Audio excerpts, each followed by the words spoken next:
Well, greetings and salutations, everybody. Welcome back to the channel for this and Ask Me Anything with a special emphasis on giving my final Oscar predictions. Of course, tomorrow is the biggest day in the year of movies on the movie calendar. It is the Oscars. It is my second favorite movie, or it's my second favorite day of the year, right beside Christmas.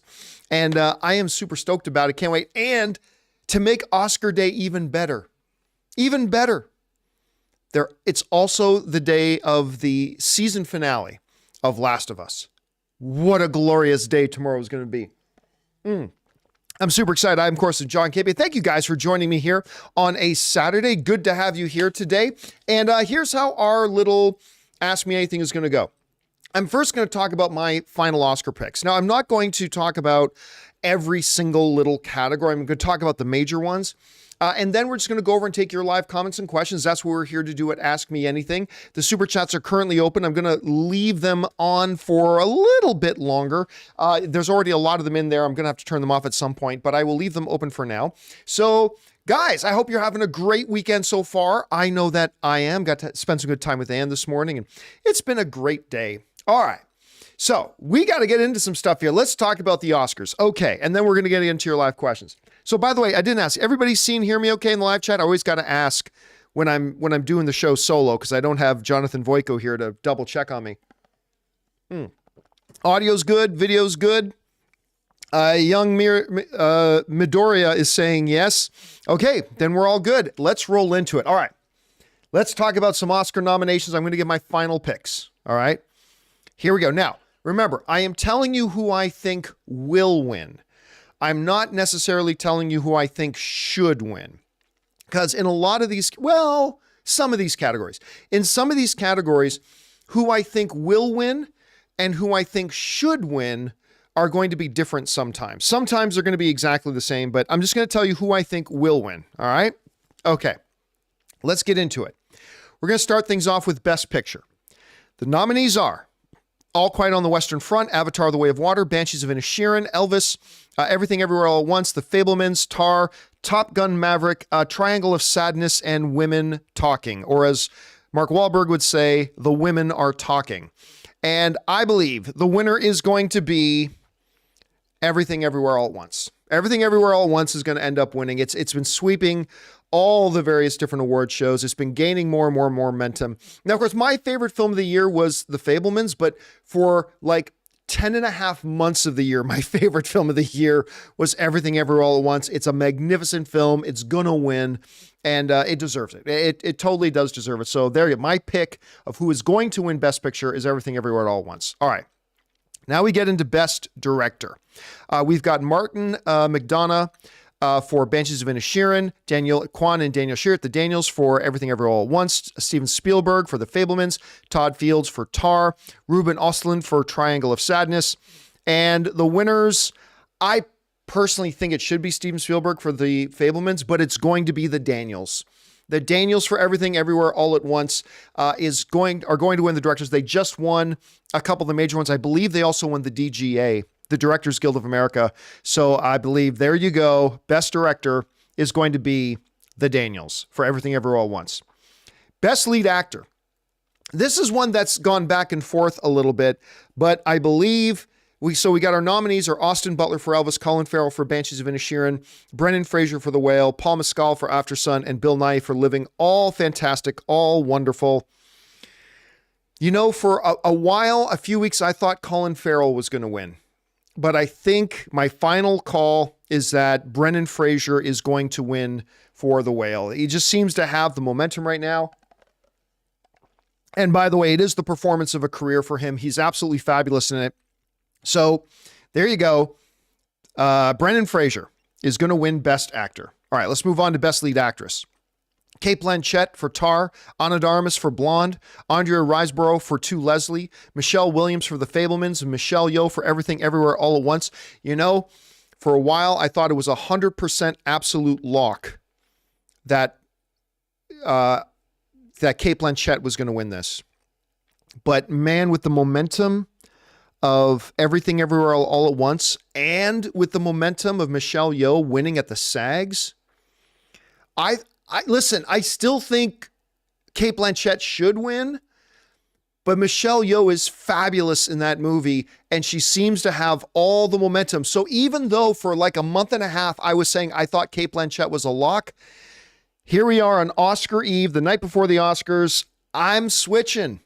I'm thinking, I'm reading the tea leaves. I think Michelle Yeoh's going to win. It's going to be really tight. It's going to be very tight, as a matter of fact. But I think at the end of the day, Michelle Yeoh is probably going to win. So my pick for Best Lead Actress, again, this is who I think will win, not necessarily who I think should win. But I think Best Lead Actress is going to be Michelle Yeoh. All right, let's go to Best Supporting Actor. Best Supporting Actor. Our nominees are Brendan Gleeson for The Banshees of Inisherin, Brian Tyree Henry for Causeway, Judd Hirsch for The Fablemans, Barry Keoghan for The Banshees of Inisherin, Ki-Hugh Kwan for Everything Everywhere All at Once. This one is a no-brainer. Ki-Hugh Kwan has won everything. He has won absolutely everything. Every major award show he's won. He is going to win. And what a story. What a great story. Short round, comes out of retirement and wins the Academy Award for Best Supporting Actor. But yeah, Ki-Hugh Kwan is going to win for Best Supporting Actor. It's going to be another win for Everything Everywhere All at Once. All right. Let's move on now to Best Supporting Actress. And the nominees are Angela Bassett for Black Panther Wakanda Forever, Hong Chow for The Whale, Carrie Condon for The Banshees of Inisherin, Jamie Lee Curtis for Everything Everywhere All at Once, Stephanie Hsu for Everything Everywhere All at Once. And I have believed for a long time that Angela Bassett would win this for Black Panther Wakanda Forever. However, no, I'm kidding. I still believe Angela Bassett wins for Best Supporting Actress. I have thought that really from the first day that I saw the movie. I didn't love Black Panther Wakanda Forever. I mean, I liked it, but I didn't love it. But from the first time I saw the movie, I'm like, God, Angela Bassett is a powerhouse in this movie. And she's going to walk away. She's going to walk away with the Academy Award for Best Supporting Actress. All right. Let's go to Best Adapted Screenplay. The Best Adapted Screenplay nominees are All Quiet on the Western Front, Glass Onion, Living, Top Gun Maverick, and Women Talking. Best Adapted Screenplay, in a little bit of a surprise, is going to go to Women Talking. I think Women Talking is going to win the Best Adapted Screenplay. I mean, listen, Living, Top Gun Maverick, wonderful, wonderful films nominated for Best Picture. But let's be honest. To be fair, I love Top Gun Maverick. You guys know I've been gushing about it for a year, for almost 2 years since they showed us the first 18 minutes of it at CinemaCon. I've been gushing about this movie. I love this movie. I'm totally in support of it being nominated for Best Picture. But Top Gun Maverick should not have even gotten a nomination for Best Supporting, for Best Adapted Screenplay. The screenplay is not the strength of this movie. That left All Quiet on the Western Front and Glass Onion. But I think Best Adapted Screenplay is going to go to Women Talking. All right. Now we go to Best Original Screenplay. The Best Original Screenplay nominees are The Banshees of Inisherin, Everything Everywhere All at Once, The Fablemans, Tar, and Triangle of Sadness. And the Best Original Screenplay will go to another win for Everything Everywhere All at Once. I think The Banshees of Inisherin it's going to be tight. I think it's going to be really tight with The Banshees of Inisherin. And I won't be surprised at all if The Banshees of Inisherin does win, but I'm going to give the nod to Everything Everywhere All at Once will take the Oscar yet again. All right. Now we move on to Best Cinematography, I believe. If I can find my spot here. You know, we're going to skip over Best Cinematography. And we're going to skip over Best Documentary. We're going to skip over Editing. We're going to skip over Best Original Song, Production Design. Let's go to Best Visual Effects. All right. Best Visual Effects. The nominees are All Quiet on the Western Front, Avatar, The Way of Water, The Batman, Black Panther Wakanda Forever, Top Gun Maverick. Guys, this is the biggest no-brainer. This is the biggest no-brainer of all. Nothing else stands the slightest chance than Avatar. Avatar, The Way of Water will win this in a laughable landslide. So, yeah, there's that. All right. Now let's look at Best Animated Feature Film. Guillermo del Toro's Pinocchio, Marcel the Shell with Shoes On, Puss in Boots, The Last Wish, The Sea Beast, and Turning Red. This is again one where remember, I'm telling you who I think will win. And the film that will win this category is Guillermo del Toro's Pinocchio. And I honestly, personally, I don't think it should. I'm a huge Guillermo del Toro fan, but honestly, I don't think it should. I think there are two movies that I think should win over it. To be honest with you, I think Puss in Boots is a wonderful movie, but I personally think the best animated film of the year was Turning Red. But we're not talking about what I think should win. We're talking about what will win. And Guillermo del Toro's Pinocchio, not to be confused with Disney and Tom Hanks's Pinocchio, but Guillermo del Toro's Pinocchio is going to win. All right. Is there any others we should really cover here?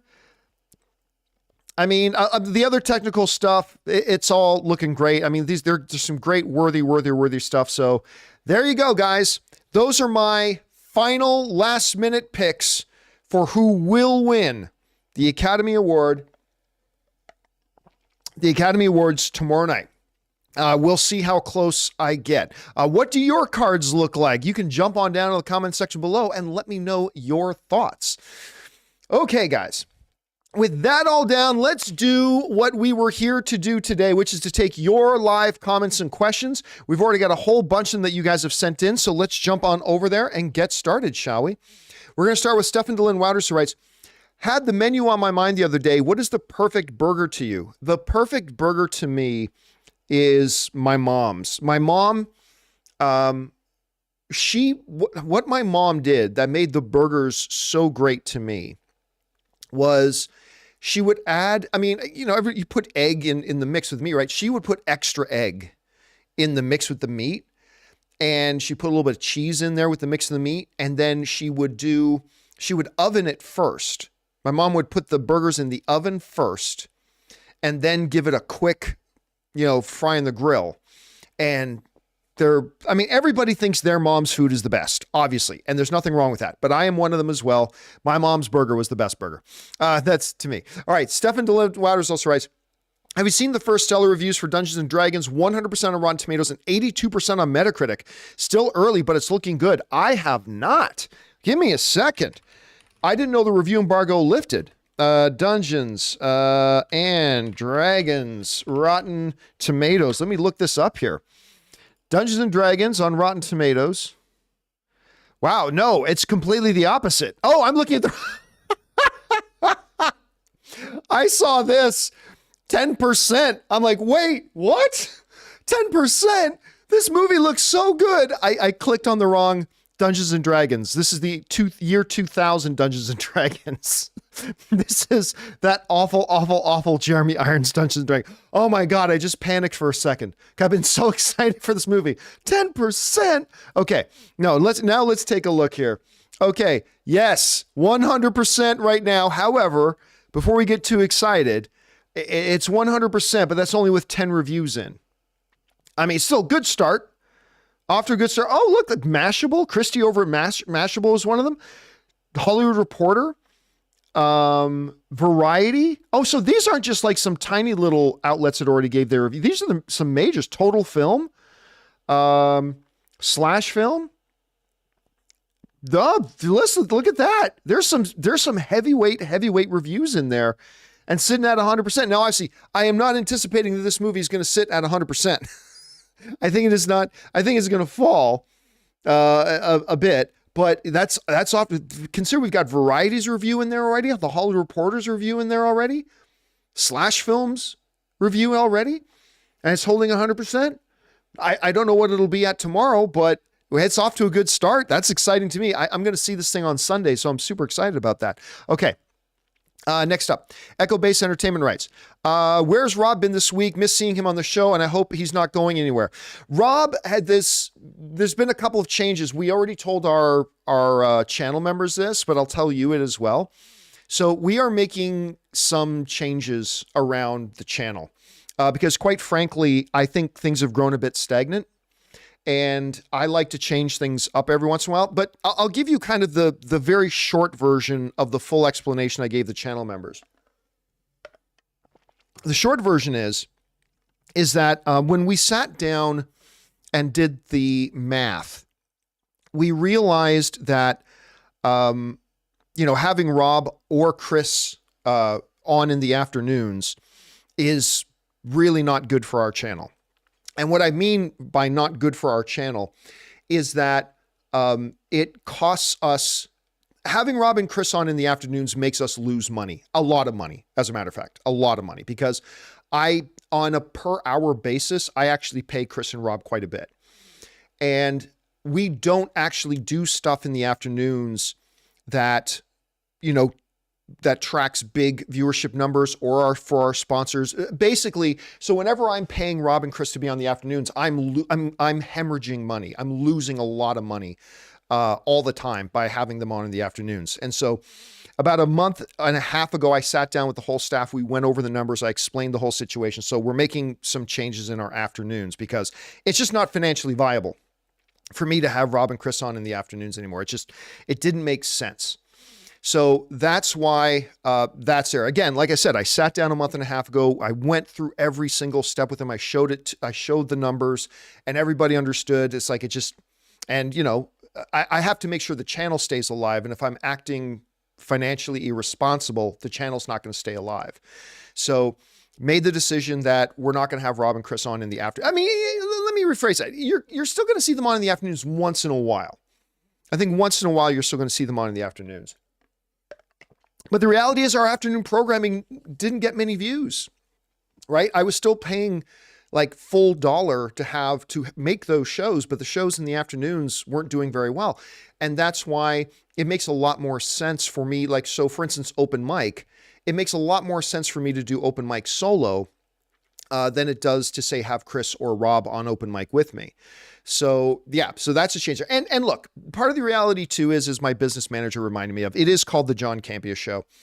And I realized that, and I'm not going to go too deep into it here, but I don't want a big full panel thing. And I found that when it's just me, myself, or just me and one other person, either Rob or Chris, I just found that the flow of the show is a lot better. It just flows a lot better when I have just me and Rob or just me and Chris. And so that's why you're going to see them on the show in the days, but you're not going to see like me and Rob and Chris very often.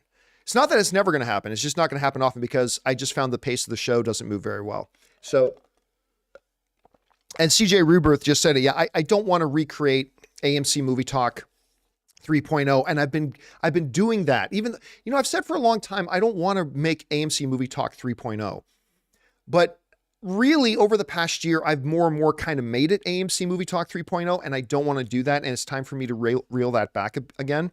So yes, that's why there have been some of the changes. Now, for instance, the other day, Rob wasn't on Friday. The main reason Rob wasn't on Friday is because a couple of our big topics of conversation was talking about two big movies. We were talking about 65 and we were talking about Scream 6. And Rob, who's a busy guy, had not seen either of those movies. So just decided, you know what, then take, you got puppies, whatever, take the day off. We'll just talk about those movies here amongst ourselves. That's the only reason Rob wasn't on Friday. But you're going to see Rob on Monday and Chris on Tuesday and Rob on Wednesday. So yeah, you're still going to see them around. All right. Next up, where do we go? There we go. Okay. We are at... that was Echo Base. Brazilian dude writes, it took me 31 MCU movies, but I finally started to empathize with Scorsese. I think it's a little bit harsh. I mean, listen, I am very critical of the MCU Phase 4, but even though I'm critical of it, and I do believe it is the weakest of all the phases they've done so far, I still believe there's some gold in there. Like WandaVision was like brilliant. It was beyond brilliant. WandaVision was utterly fantastic. Shang-Chi, I think, is a top 5 MCU movie. I don't care who agrees with me and who doesn't. I don't give two shits about who agrees with me or not. I think Shang-Chi is a top 5 MCU film. Ms. Marvel was completely fantastic. I think it's the second best thing that Disney has done on Disney Plus with their Marvel stuff. Ms. Marvel. So, I mean, for me, there are some big wins in Phase 4, but also a lot of mediocrity. But I think saying you're starting to empathize with Scorsese might be a bit harsh, Brazilian dude. Maybe just a little harsh. All right. Anyway, Slick Nick writes, Why do movie theaters separate adult, children, and seniors tickets? Why can't they just be one price? To attract people. Like, because they believe, like, for instance, theaters want families to come, right? And you make it more attractive for families to come to the theater if, say, okay, parents, you have kids, bring your kids. It won't cost them as much to get in. So it's used as an incentive for families to come to the theaters and to be an incentive to get seniors into the theaters. You know, seniors don't, you know, according to demographics and the market research, the seniors don't leave their house as much. So you try to provide an incentive for them to come out as well. So that's why they do that. All right. Good question, Slick. Next up, Stephen DeLivin Waters writes, are you planning to play Diablo 4 when it comes out in June? Are you a fan of the franchise? I like the Diablo games. I never really did play Diablo 3 much, and I'm not really sure why. Like, I had the game. I'm really not sure why I didn't play Diablo 3 much. Anyway, yes, I am planning on checking out Diablo 4. It feels like it's been over a year ago that they put out the first, like, trailer for it, right? Like, is it just me, or was it like a year ago that they did that? I don't know. We'll see. All right, let's go. Next up. Luke1234 writes, if you were to redo the John Campea Show from the ground up with a minimalist setup, what tech would you choose? Well, it depends on what your definition is of a minimal setup. Like, what kind of budget?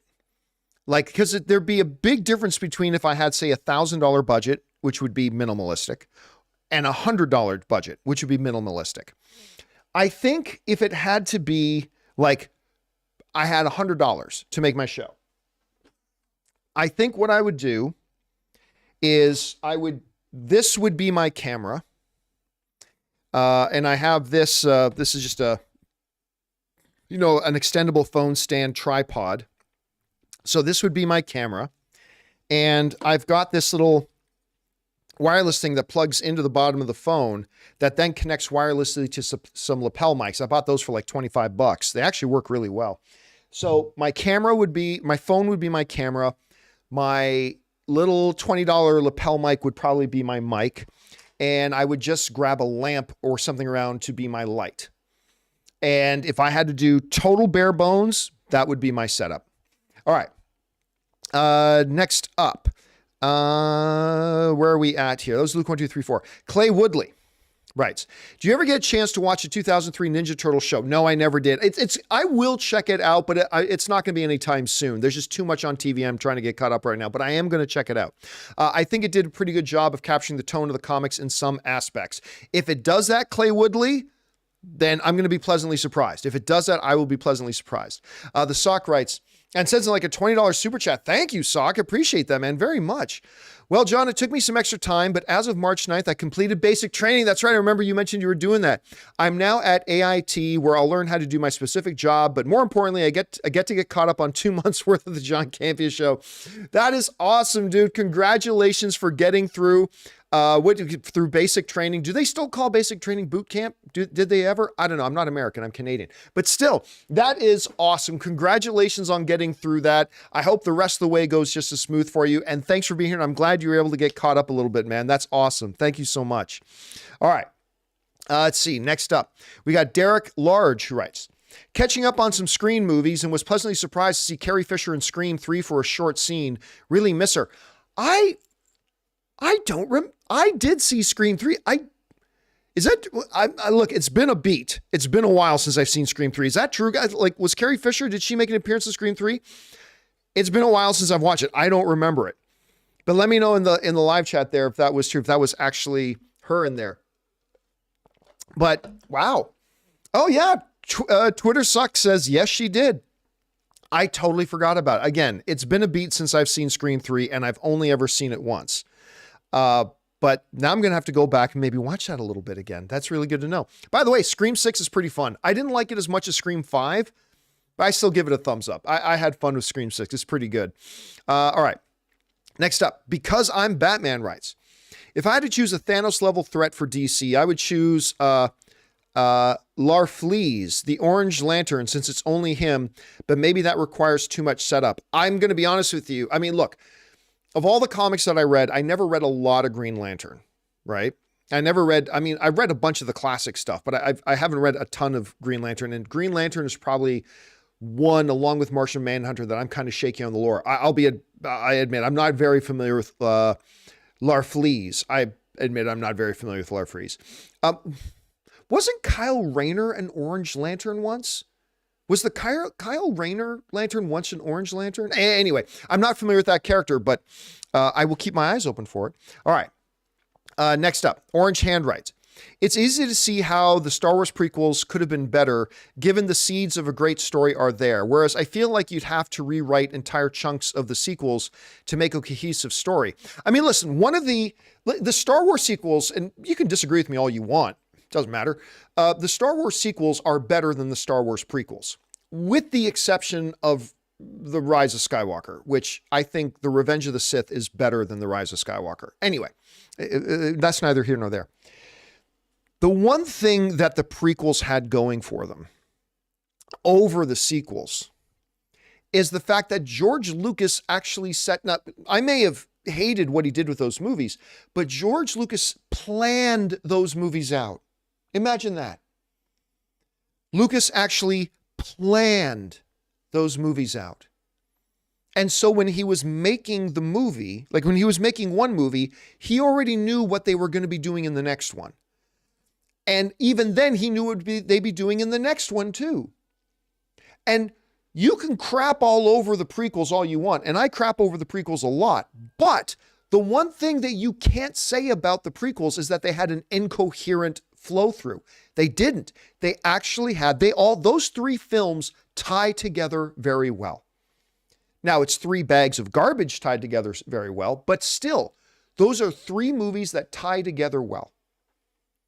And therein lies the major problem with what happened with the Star Wars prequels. There was no frickin' plan. There was no plan.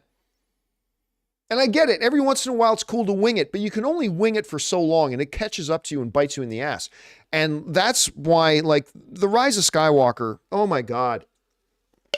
And I'm somebody who loves The Force Awakens. I love that movie. I mean, me and Schnepp went to go see that movie like 7 times. Like, just in the afternoon. I saw it more times than that without Schnepp, but Schnepp and I went to go see Force Awakens 7 times because we'd be finished the morning show and then we go, let's run across the street to the theater because we were right across the street from the AMC Burbank 16. And we go, let's go watch Force Awakens again. And we run across the street and watch Force Awakens in the afternoon, come back and do our late afternoon show. I love that movie, but my God, the Rise of Skywalker is so bad. And yeah, so I don't really disagree with you, Orange Hand. I don't disagree with you about that. And I think the reason I don't disagree is because, again, when you look at the prequels, there was a plan.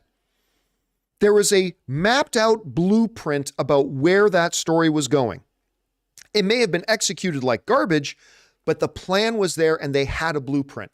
You can't say that about the sequel trilogy. And it caught up to them and it bit them in the ass. Anyway, that's just me. Look, there's some exceptions. Rogue One is fantastic. Andor is some of the best Star Wars ever made. There's some great stuff, but the only truly legendary great Star Wars is still the original trilogy. That's it. New Hope, Empire, Return of the Jedi. That's it. That's the only 3 time-tested, all-time great, fabulous Star Wars is the original trilogy. Rogue One is awesome. I love The Force Awakens. Andor is great. Mandalorian's very fun. But yeah, Star Wars has never been able to recapture the glory of the original trilogy. I'm not one of these people who believes that they can't. I believe they can. It is possible for them to get there and put out something. It's possible to make something Star Wars that recaptures and, dare I say it, maybe even exceed the original trilogy, but they haven't come anywhere close to it yet. Nowhere close to it yet. But, we'll see how the years progress. All right. Let's see. Next up, we've got Kyle McGowan, who writes, I thought 1923 season finale had a little or no payoff and was disappointed. Great start, then the weakest show of the Sheridan verse, in my opinion. Your thoughts? Yeah, listen, I actually gave up on 1923 after episode 3. Everything with Helen Mirren and Harrison Ford was great. But oh my God, I wanted to gouge my eyes out whenever they cut to, their nephew in South Africa with his found bride that he stumbled upon in a bar. And every 5 minutes they had to do a scene of, I love you more than life itself. You are my air and my sun and my moon and my stars. You are the moisture in my pee. I mean, I got so sick of that. Like every single time the show would cut to them and they were the majority of the show. Like they had way more screen time than Helen Mirren and Harrison Ford did. And it just got so irritating. It was so irritating. And I gave up on it. Now, that being said, Ann and I went camping a few weeks ago. And I was up late, couldn't get to sleep, whatever. So I opened up my iPad and I got caught up on 1923. And it was the same thing. All the stuff with Helen Mirren and Harrison Ford was fantastic. And all the stuff without Helen Mirren and Harrison Ford was very, very difficult to watch. I just had a really hard time watching it.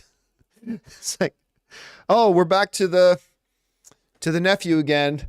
Oh, I bet if I turn on the volume, he's gushingly professing how he loves her more than life, even though he met her 5 minutes ago. Unmute it. Sure enough, I can't survive without you. I was lost before. Like every fucking minute. It was so irritating. So irritating.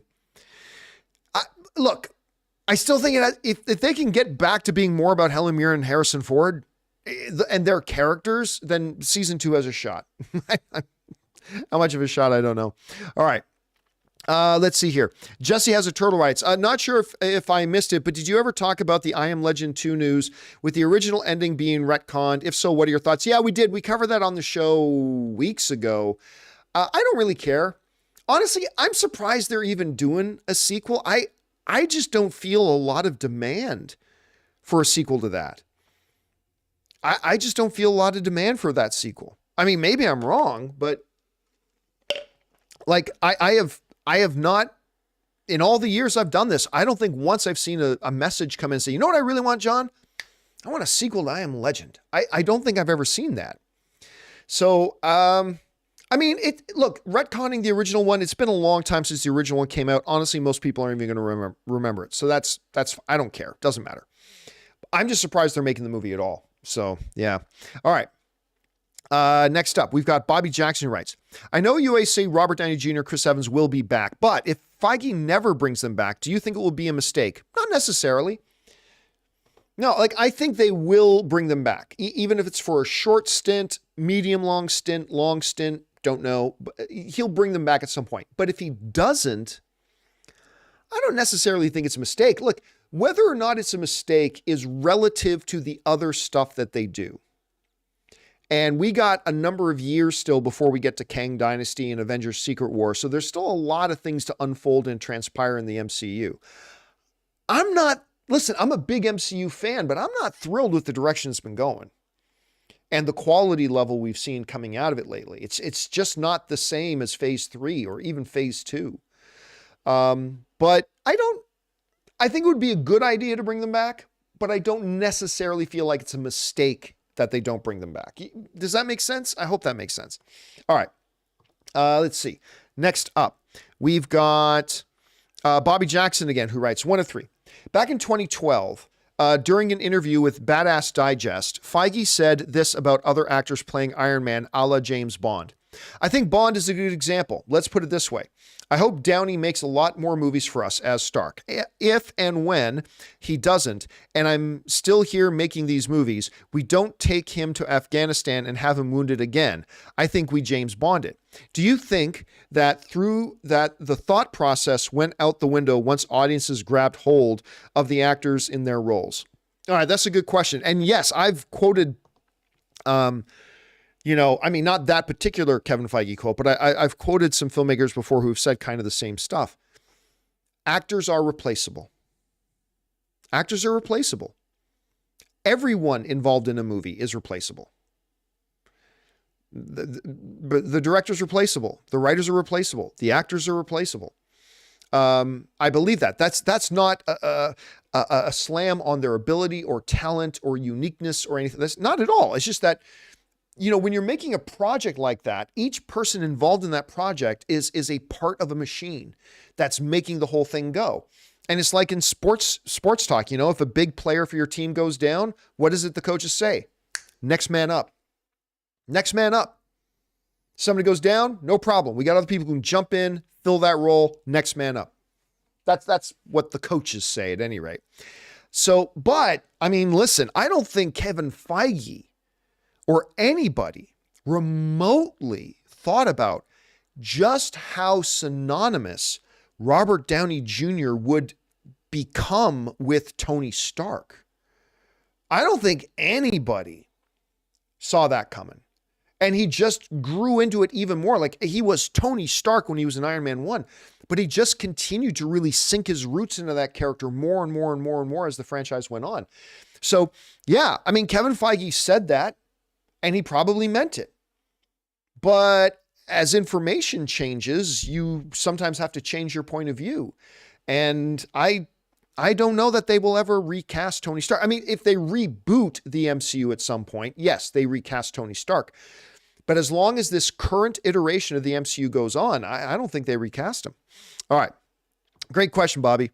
Next up, Azaz Back writes, "Hey, John, subscribe to your channel 1 year from today. Thank you, man. After watching your Batman review and loved it. Thank you and your crew for everything you do." Oh, thank you so much, man.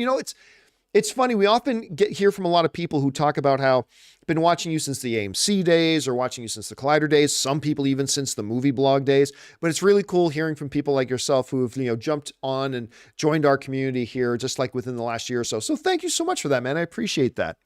All right. Bobby Jackson writes in again and says, "I've been using my Sony a5100. It's a great inexpensive camera to use for YouTube videos and live streams for a while, but thinking of getting the Sony ZV-E10 at $800. Are there any others I should consider under the $1,000 price point?" Yes. Here's the thing. I have a Sony ZV-E10. I have one, and I like it very much.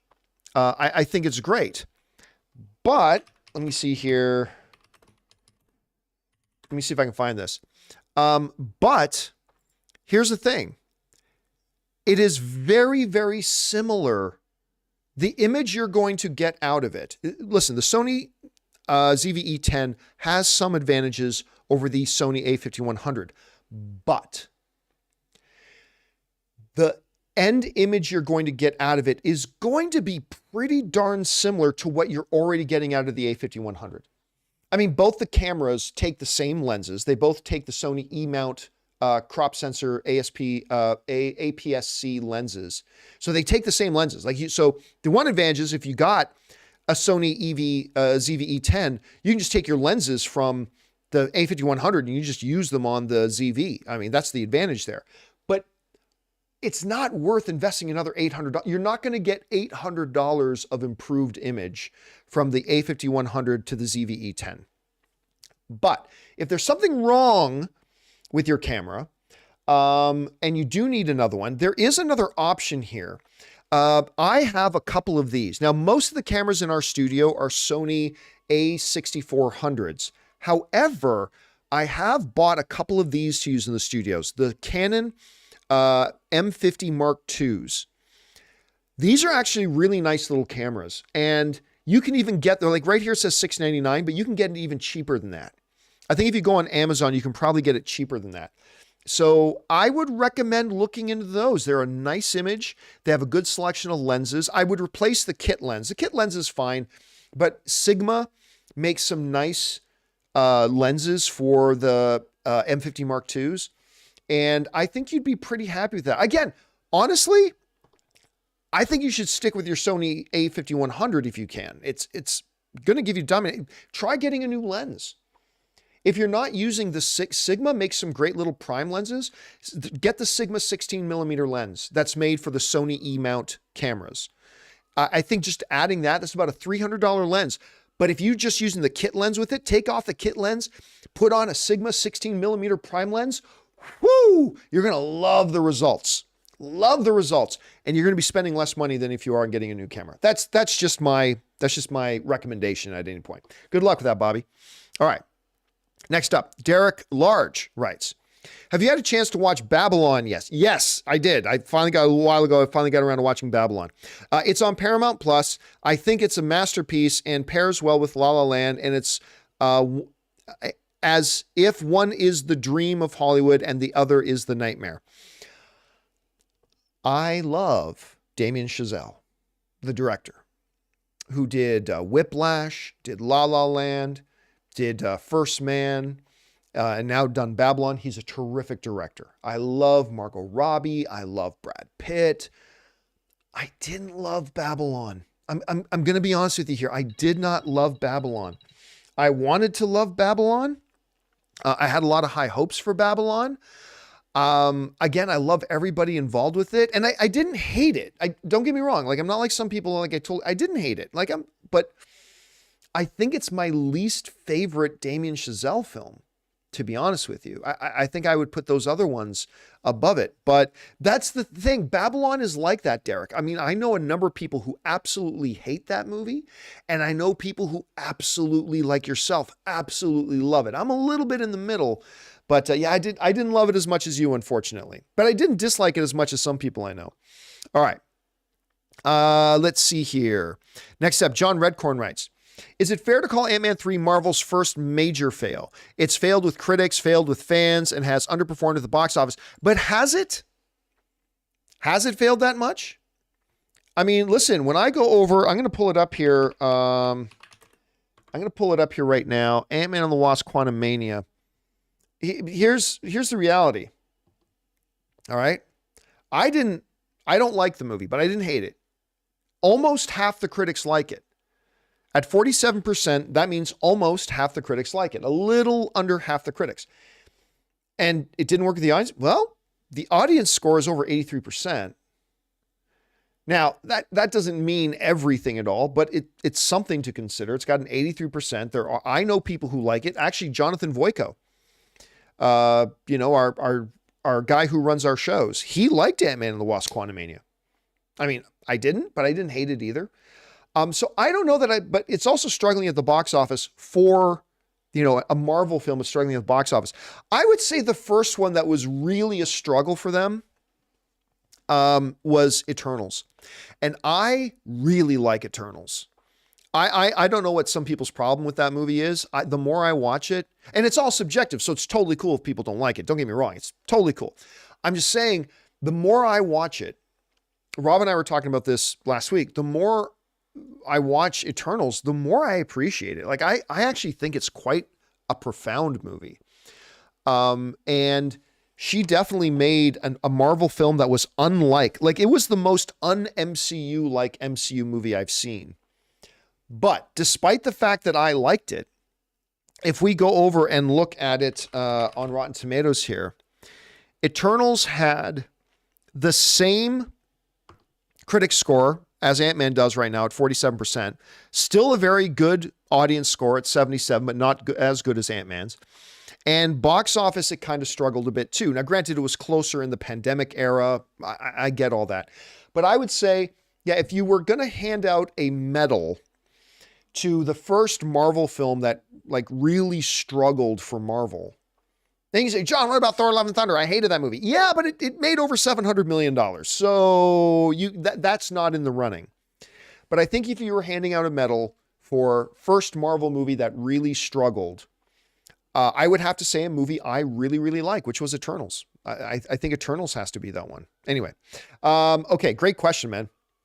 Next up, Big Mouth Stan writes, last week's show, you said Galactus couldn't work in live action. I agree, even if it wasn't popular to say, because I feel like Fantastic Four 2 failed because their portrayal of Galactus was so abstract.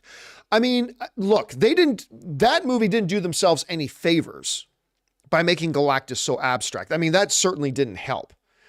If you're going to do Galactus, you actually have to do the frickin' ridiculous Cuisinart helmet and the whole bit. I just don't know. In comics, Galactus is awesome. I don't know that there's any way to do a narratively compelling movie with Galactus as the main antagonist. Now, here's what you can do. Galactus could be a concept. Like, Galactus is coming, right? So Galactus can be, and he can be the big giant dude with the Cuisinart helmet and the whole bit, and he's on his way. So he can be a elemental threat. But what he can't be is a really engaged character, because what do you do with that? What do you do with this guy who eats planets? It's like, what do you do? There's really not a lot. Like even in the Transformers movie, even with Unicron, there wasn't like Unicron. I'm not a big fan of the Transformers animated movie, but Unicron was kind of treated the way that if you're going to do Galactus, you do it that way, where you treat Galactus like Unicron, more of an elemental threat. Sure, he can have some dialogue. Sure, he can have a couple of interactions, but like nobody went and had a fist fight with Unicron, right? In the animated movie. So you could have Galactus in a movie and maybe be the ultimate threat, but not the main antagonist, if that makes any sense. But hey, listen, if anybody can figure out a way to do it in a really compelling way, it is Kevin Feige. He's the guy who could come up with a way to do it. All right. Big Mouth Stan also writes, saw on the show you guys talking about there not being new Star Wars films in the works. I think they should wait until they have a solid vision or story, unlike the last trilogy, even if it takes until the end of the decade. Here's the problem, Big Mouth. I am so tired. And I know this isn't what you're doing, okay? Just to be clear. But I am so tired of the excuses fans make about saying, I just want them to make sure they take their time to do it right. Okay, I get that. But you're not very good at your job if you need 3 years to write a story that's right. I'm not saying rush out and get it done in a weekend. By the way, that's what Joss Whedon did with Cabin. It's Cabin in the Woods, right? That's the name of his movie. Yeah, not Knock at the Cabin, Cabin in the Woods. They literally wrote that screenplay in a weekend. Now, I'm not saying you do that with Star Wars, but if it's your job to write and come up with a Star Wars movie and you're a talented storyteller, it should not fucking take you 3, 4, 5 years to sit down and write a story. It just shouldn't. And I just hate, and again, I know, Stan, this isn't what you're doing. I'm just talking about like us fans in general, because I've been guilty of it. Everybody's been guilty of this, right? And it just drives me crazy when we do this.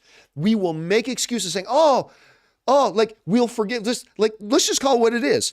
It's disorganized chaos and a mess. Let's just call it what it is. But what we as fans do, and again, I've been guilty of this too, what we as fans, we make an excuse for it, going, oh no, they're taking their time. No, it's a chaotic mess.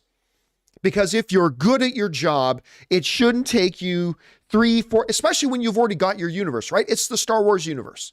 You already know the rules of the universe. So make a great story. And again, I'm not saying it's easy to make a great story, but if you can't come up with your story, you should be able to do it in 3 or 4 months. Like, forget 3, 4, 5 years. So I love Star Wars. And there's a bunch of modern Star Wars. I love a lot of modern Star Wars too. But Lucasfilm is a mess right now. It is a unorganized, chaotic pit of a mess right now. Now, that's not saying the upcoming Indiana Jones movie can't be fantastic. You got James Mangold, one of the best directors in the world, doing that movie. I got all the faith in the world in that movie, that one movie. But they have made their Star Wars stuff an absolute mess. I mean, Andor came out of it. Awesome. Like, they've got stuff going with their TV. Listen, I'm telling you, Tony Gilroy should be the new head of Lucasfilm. But that's a separate issue altogether. But you got Mandalorian playing right. Great. They seem to have their TV stuff pretty much in line. I mean, not everything's working. I wasn't a big fan of Obi-Wan. I certainly didn't like Book of Boba Fett. But they're having more wins on TV than they're having losses. They can't even get a movie out the door, man. They can't even get a movie out the door.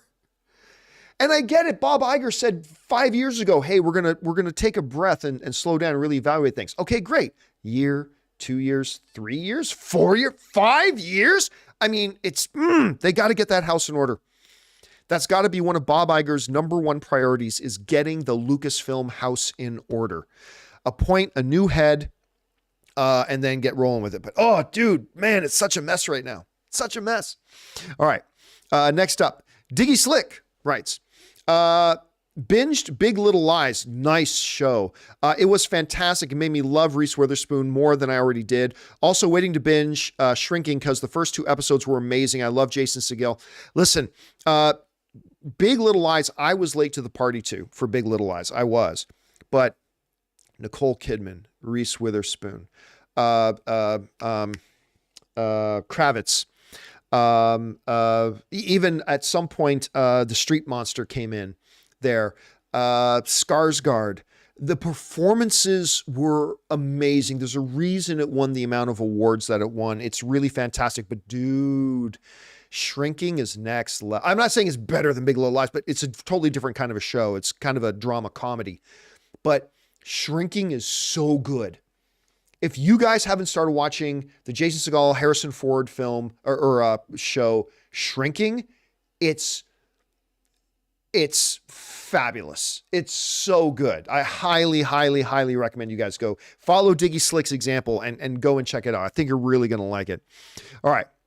Next up, Demarius Love writes, with the multiverse saga, can Marvel do one-shots? I certainly hope they do, but they've never shown that they have the testicular fortitude to do it like DC has. I hope they do though at some point because I think they can make some awesome stuff. Moda Awesome writes, to me, Punisher is the one character who should always be rated R. Why didn't Marvel put him in Deadpool 3 instead of Daredevil Born Again? They'll ruin the character if he's PG-13. I don't agree at all. And by the way, no, you would have ruined the character if you put him in Deadpool. You would have totally ruined that character. You don't take Frank Castle and put him in a gut-busting, laugh-out-loud comedy like Deadpool. Like, now, all due respect, Moda Awesome, my film loving brother, but I completely disagree with you. If you're going to tell me which of these two things has the better chance of ruining Punisher, a harder PG-13 or putting him in a Deadpool film? Oh, Deadpool, you've totally ruined the character. You're totally ruining him. That's why when they matched him up with Daredevil, that worked. I mean, that had great symmetry. That worked fantastic because you had, that was, the Daredevil show was the right tone of show that you could have Frank Castle pop up in, right? It worked. You cannot. And that's why the rating is not the be all end all that everybody makes it out to be. No, look, I agree that if it were up to me and Kevin Feige gave me a call and said, hey, Campea, do you think we should do Punisher PG-13 like the rest of the MCU so we can use him in the rest of the MCU? Or do you think we should do Punisher rated R and have him a little bit more isolated? R. Keep him a little bit more isolated. That's the way I would go.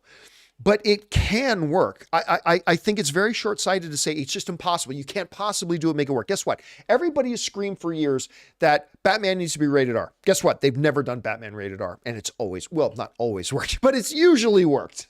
It's usually worked. Now, I know Punisher is a different character. Absolutely, 100%. But I think there are ways for a PG-13 Punisher to go very badly, but there are ways for a PG-13 Punisher to work very well at the same time. I certainly trust a PG-13 for Punisher way more than I would be putting him in a Deadpool just for the sake of giving him an R rating. Because seeing blood gush out after the bullet shot is not the thing that's going to tip the scale as to whether Punisher is good or not. Like, you're going to see Punisher shoot a lot of people. You just probably won't see a ton of gushing blood squibs. And that won't hurt the character nearly as much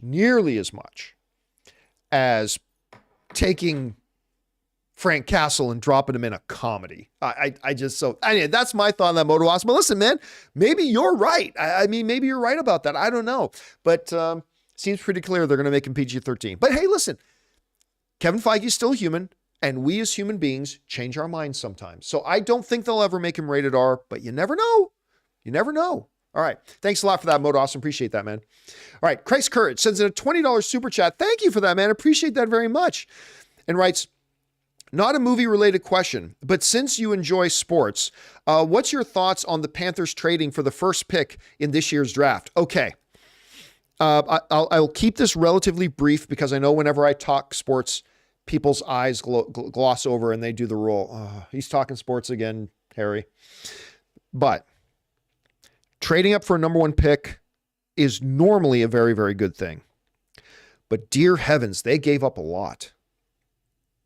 Just in picks, they gave up a lot to get this year's pick. I'll tell you what, I think Chicago won that trade. They got a lot.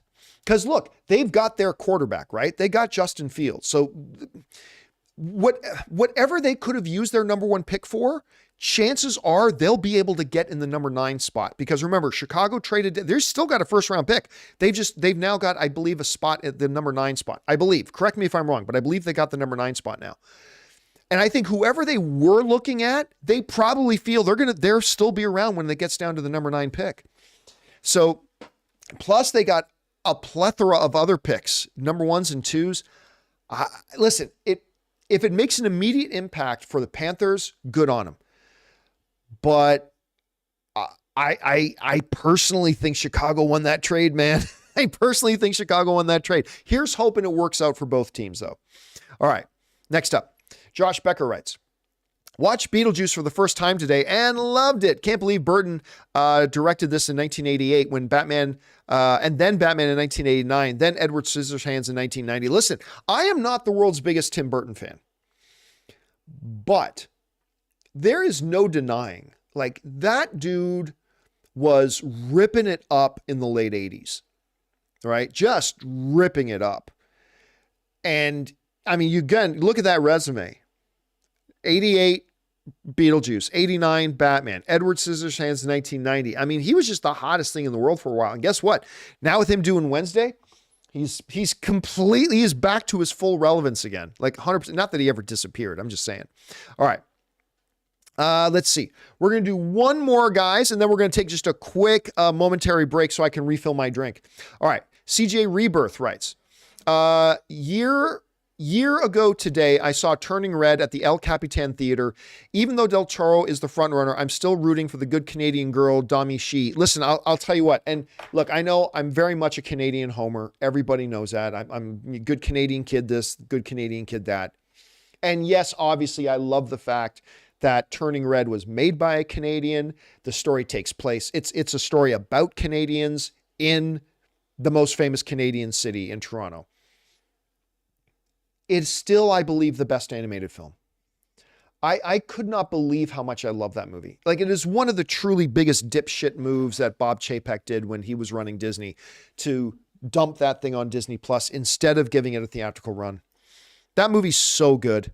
Oh God, I just love that movie so much. It's so fantastic.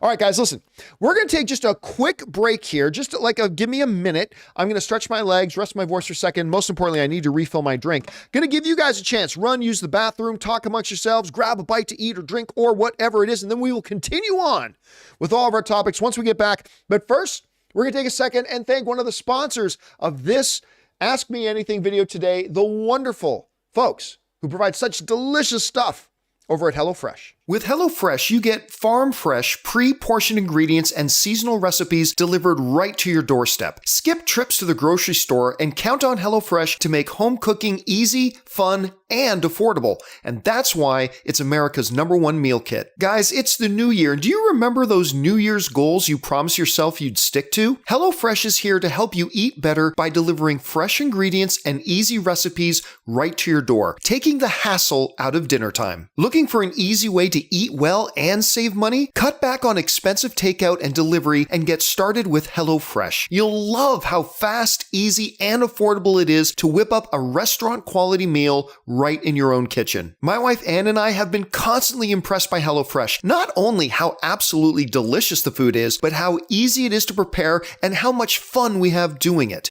Go to HelloFresh.com/Campea60 and use the code Campea60 for 60% off plus free shipping. That's HelloFresh.com/Campea60 for 60% off plus free shipping.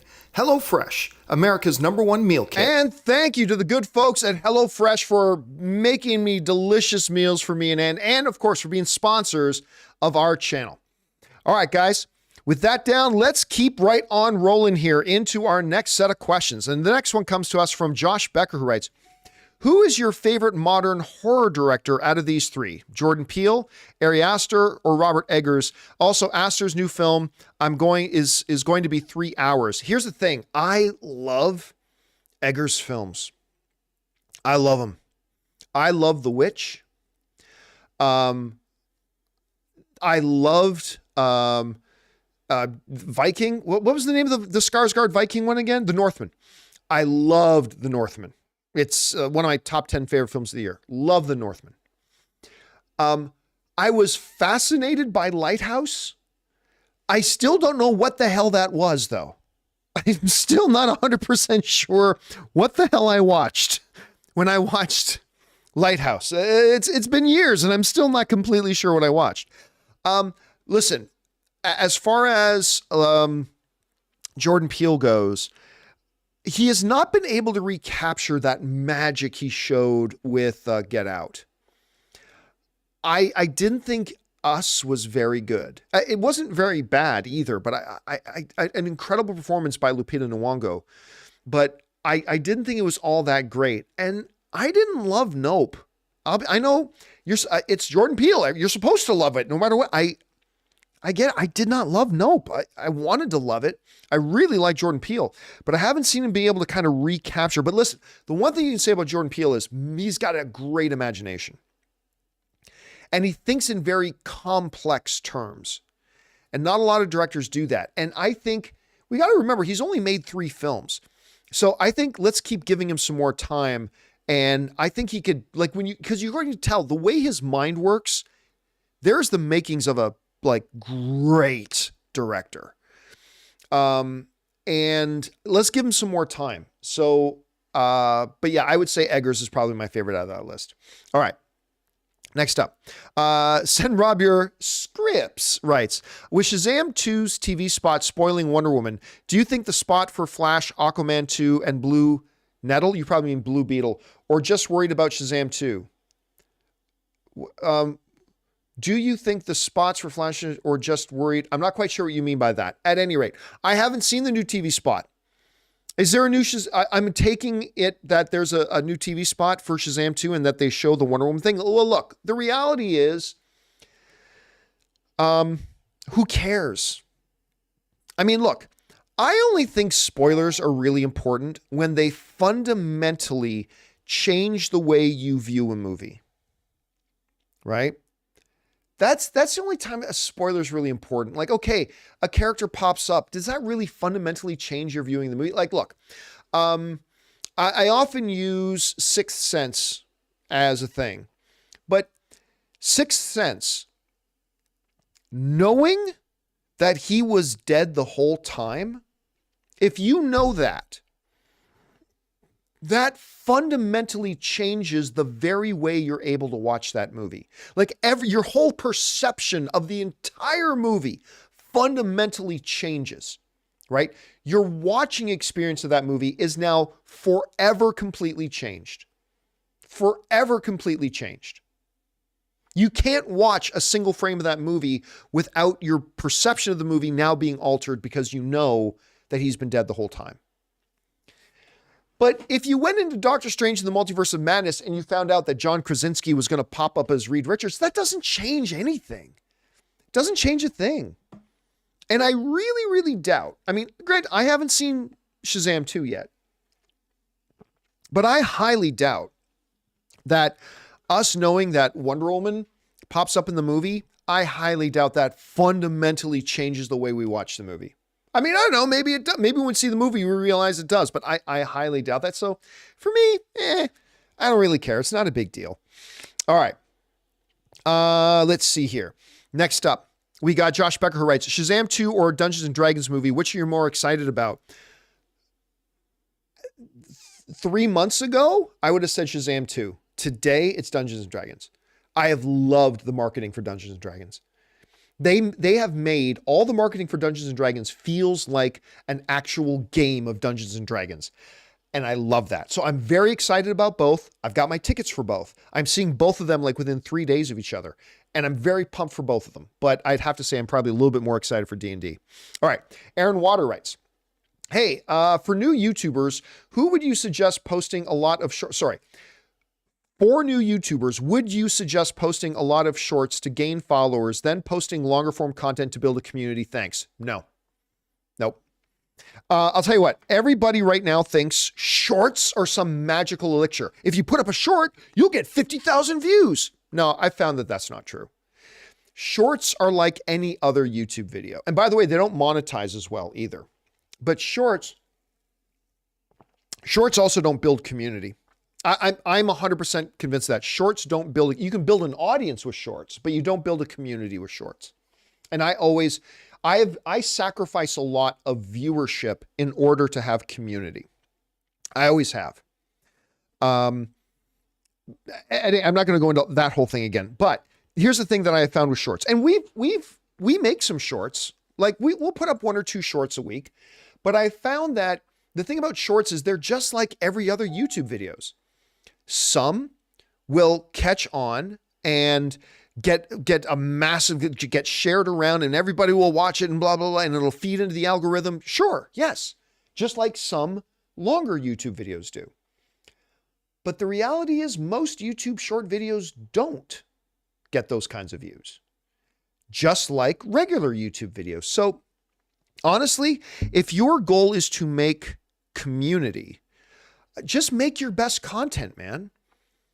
Just make your best content. Don't worry about what gets me views. Don't worry about that. That's always been my number one thing. Never worry about what gets you views. Worry about making the best content you can. And then let the rest of it take care of itself. And then once you're making the best content you can, if you want to experiment with some things, a little bit to see if you can mix it up a little and try some shorts or try this, by all means do it. But keep your focus. Like, here's the thing. Let me mention this fast. I often find that when I do conferences and like I even do some training for YouTube, YouTube hires me sometimes to do training sessions for some of their creators and whatnot. And it's always the same thing. People always ask me, how do I make money and how do I get more views? Right? Those are always the first questions, whether I'm speaking at Comic-Con or whether I'm doing an online session or whatever. The 2 questions people always ask me are, how do I make money and how do I get more views? And I'm like, if those are your first 2 questions, you're off to a bad start, man. You're off to a bad start because you haven't even asked, how do I make videos that people want to watch? That should be your first question. How do I, with my particular skill set, because your skill set is going to be different from everybody else's, how do I make the best content that I can? Instead of, because you can say, maybe I should make shorts to get viewers. Okay, but viewers for what? If you get a viewer and they want to come back to your channel and you don't have a fleshed out, community and you don't have a fleshed out identity and you're not making really top-notch quality stuff, why would that person stay and become a part of your community?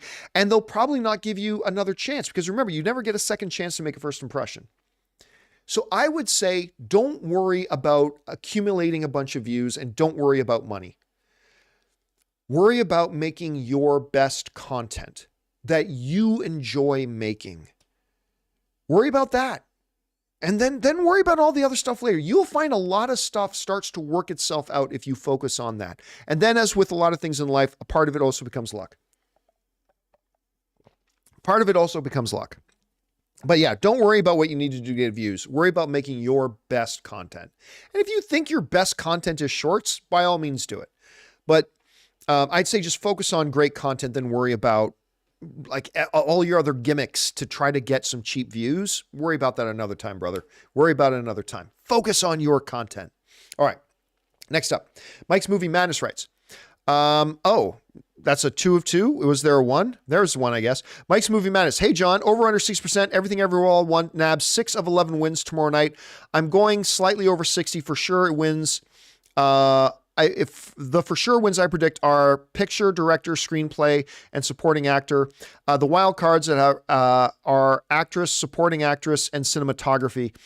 I don't see it having any chance at supporting actress. No, not any chance. I think Jamie Lee Curtis has a shot. I do. I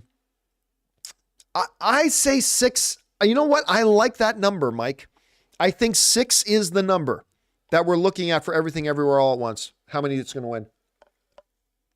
I think that's probably right around where it's going to be. And I agree. I think director, picture, screenplay, supporting actor is their biggest lock. So it might come a little under, a little higher, but I think 6 is a really good spot for your pick, Mike. I think you've done well there. All right. Jai CSC writes, pick a door. Door 1, Warcraft LAN party with Henry Cavill. Door 2, dinner date with Jennifer Garner. Door 3, screening of Shang-Chi with Simu Liu. Okay, so I've already watched Shang-Chi many times, and I've met Simu, and so I'll put that aside. A dinner date with Jennifer Garner. The best part about that is Anne would probably be saying, "Oh, you take that one. Dinner with Jennifer Garner, you go." That's what my wife would probably say. But you know what? Honestly, it would be a Warcraft LAN party with Henry Cavill. First of all, me and my buddies, oh my God. You go back to when I was younger, the LAN party, we would bring our computers all over each other's house. We'd set up the network, and we played a lot of StarCraft too. We did a lot of StarCraft LAN parties. But I've dedicated a lot of hours of my life. I've dedicated a lot of hours of my life to playing World of Warcraft, man. I played a lot of World of Warcraft. So yes, playing. So I would say I would probably pick playing World of Warcraft with Henry. That would probably be my pick. Good question, Jai. All right, next up. Derek Large writes, I rewatched some old Jedi Council videos. What you did with Harloff and Maude Garrett before The Force Awakens and the speculation back then was so fun. We need that excitement back in Star Wars. Oh, I agree. That was a good time, by the way. I remember I created Jedi Council, and I remember the very first show we did was myself, Christian, and a buddy of mine whose name is Paul Enns. And Paul Enns, he's a really good buddy of mine. He used to run, like back in the day, the number one Star Wars website in the world was a site called theforce.net. And he was the guy who ran that site. And then Lucasfilm hired him to go, and he was the director of LucasArts for a while. And you'll find Paul's name's credited on some Star Wars stuff. And he was there through the production of the prequels and stuff like that. And now and then he started a comic book label, his own comic book label called Red 5 Comics. Gee, I wonder where Red 5 came from. Anyway, and so he did it, and I love doing that show. And then we had different people on it. Maude was great. I really did enjoy that period of the show when it was me, Christian, and Maude. Maude was a fun guest, a co-host of that show as well. Yeah, I mean, it kind of broke my heart. I started doing something called Star Wars Talk Tuesdays, and when I was doing the John Campea Show, but the problem is there's not enough Star Wars content to do a dedicated weekly show. There's certainly no movies. But yeah, they need to find a way. I agree, Derek. They need to find a way to recapture that excitement for the franchise again. They got to get that back. All right. Iran Water writes, have you stopped with the flashback Tuesdays? What's streaming next week, etc.? Also, when you retire, why don't you put another host on or become limited part instead of selling it off? Thanks. Because then nobody would watch the channel. That's just something. Listen, we ran an experiment for a while, for about a month and a half. We ran an experiment where I really wanted to have one day off a week. And so we tried an experiment for about a month and a half where we did the show without me on it. And believe me, I want to have Fridays off. Believe me, I want to have a day off. Unfortunately, Jonathan and I sat down and we went through the analytics. Unfortunately, just the viewership on our Friday episodes started to drop more and more and more and more and more. And just, it necessitated that I stop taking Fridays off, unfortunately. So those are just the numbers. It was what it was. Yes, for now, we've stopped doing Flashback Tuesdays, what's opening this week and stuff like that. And the reason for that is, it's a very good reason. We started doing those little segments like Rewind, which is looking back at movies that opened 10 years ago, 20 years ago, stuff like that. What's opening this week on streaming, Top 10 Tuesday. We started doing stuff like that because even though the pandemic was kind of in our rear view mirror, we were still living in the repercussions of the pandemic in that there was really nothing coming out. There was very little coming out for a long time, and news was scarce. Like without movies coming out and without a lot of news coming out. And so we kind of decided, we need more topics on the show. And so let's do weekly this, and this. And it was great. But the thing is, now that we're in March now, and now that movies are flowing again, the production pipeline and the product pipeline of movies flowing into theaters is happening now. More news is coming out now than has in years and all that kind of stuff. And news always takes priority over anything else we do. We just realized, okay, we don't have room anymore to do the Tuesday Rewind. Now, that's not to say we'll never do those again. There may come a time when we figure out a way that, hey, this really does fit in with what we're doing, but the news takes priority. What's going on in the world of entertainment takes priority. And as that stuff started to increase and we started getting more news and more movies were coming out and all that kind of stuff, it kind of bumped things like what's opening this week out.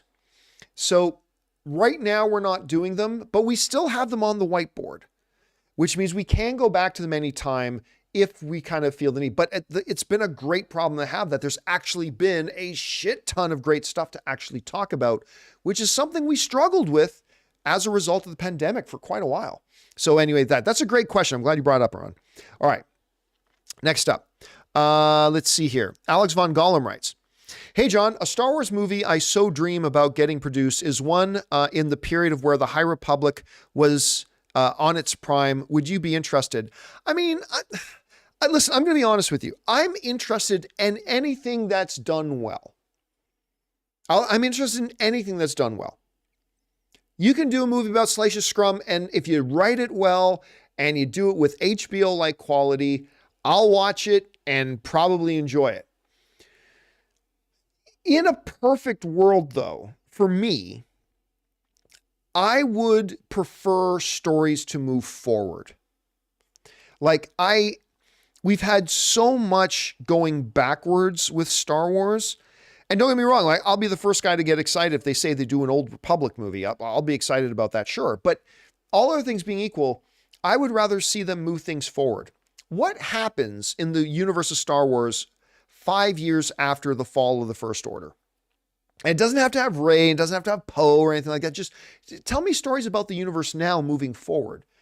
New characters in the universe, different worlds we've never been to, like all that kind of stuff. So in a perfect world for me, I would prefer for stories to move forward in time rather than backward in time again. Again, no, if done well, I would probably watch it and enjoy it though. All right, thanks for asking. All right, next up. I have no idea how to read that. Writes, when will Movie Club return? By the way, sent in like a $20 super chat. Thank you so much for that. I've announced a number of times that Movie Club is not returning. Now, that's not never.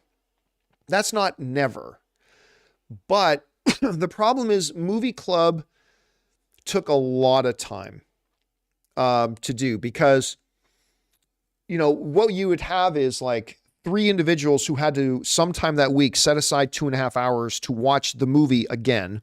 So that's 7.5 hours of man hours right there. And then we would have to dedicate an afternoon to shoot it and all that kind of stuff. And really, unfortunately for us, because we really enjoyed doing Movie Club, but not enough people watched it, to be honest with you, to justify us doing it as a show and dedicating our time to it the way we did dedicate to it. So could it come back? Yes, it could. There are no plans for that right now. And that's why at the moment, but it's much like, again, Rewind or stuff like that. I'm not saying that they'll never come back. Like even things like Weekly Hero has gone away and come back and gone away and come back, and it could very well come back again. But right now we don't have any current plans for Movie Club to return just yet. Again, the amount of resources like man hours and money and time and studio resources that had to go into making it, we just didn't get the number of views that justified us doing it, unfortunately. So we moved on from it. But I would love for it to come back. We'll see. All right. Next up, Michael Jones also sends in a $20 super chat. Thank you, Michael, for that very much, man. And Michael writes, hey, John, I just came from the theater from watching Scream 6. Oh my God, it was good. I ranked it as good as the first with a twist that no one in the theater saw coming. Listen, I'll tell you what, and again, thank you so much for supporting us on that level. I'm usually irritatingly can pick out the twists in the movies long before it gets to the twist. I usually pick them out pretty quick. I admit I did not see the twist coming. I did not see the twists coming. It caught me by surprise. Now, I still think Scream 5 was a better movie in general, but I had fun with this movie. And the twist is one of the reasons. The twist was something I did not see coming. They did a good job of surprising me with it. And yeah, it's a fun movie. Again, I had more fun with 5, but that doesn't take away from the fact that this is an enjoyable film. And I had a good time with it. And I'm not generally a big Scream fan, but I did like it. I'm glad you had a good time, dude. And thank you again for supporting us on that level, man. We appreciate that very much. All right. Next up, Chuck the Mystery writes, hey, John, one of two. For a few episodes of the John Campea Show, you were doing a recorded segment where you recapped all the news you didn't have time to cover daily. What happened with that? Also, do you have any plans for any other discontinued segments to return on the main show? Thanks. Yeah. So again, when news is slow, we did something called, movie news feed, right? We've done that a couple times on the show. We just didn't have the time to make them anymore. It actually takes time to make those, and we just didn't have time to make them. Plus, here's the thing. We turned back to movie news feed for those of you who don't know, movie news feed was a segment in the show where we pre-recorded going through like 5 or 6 really small stories that we weren't going to talk about on the show, right? But that was a lot like the other segments that we removed, because we kind of did movie news feed because there weren't enough real stories. There weren't enough real stories for us to make segments about. So we made a segment called Movie News Feed that would be a bunch of these stories that we otherwise wouldn't have talked about, but we crammed them into just a quick informational thing. And they were really useful for us for a while there wasn't a lot of real news out there.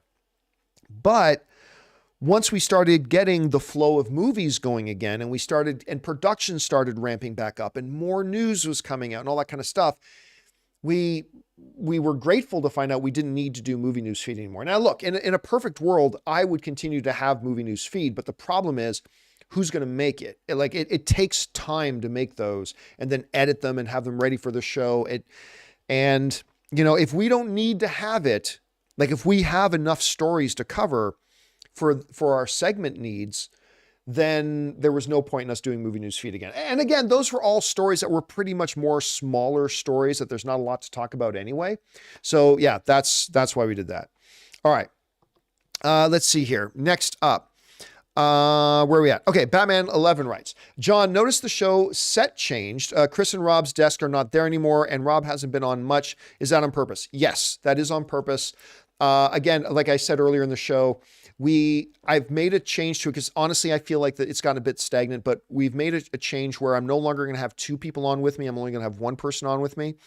And sometimes it's just going to be me. But I feel like the show, again, I explained it earlier in the show flows better, all that kind of stuff with that. And that's why it's only going to either be Rob or Chris on the show at a time rather than both, because I just felt the flow of the show is better this way. All right. Johnny Got Lost writes, will the Justice League have one Green Lantern or both? Well, right now unless I'm mistaken, I don't know that there are any plans for a Justice League movie.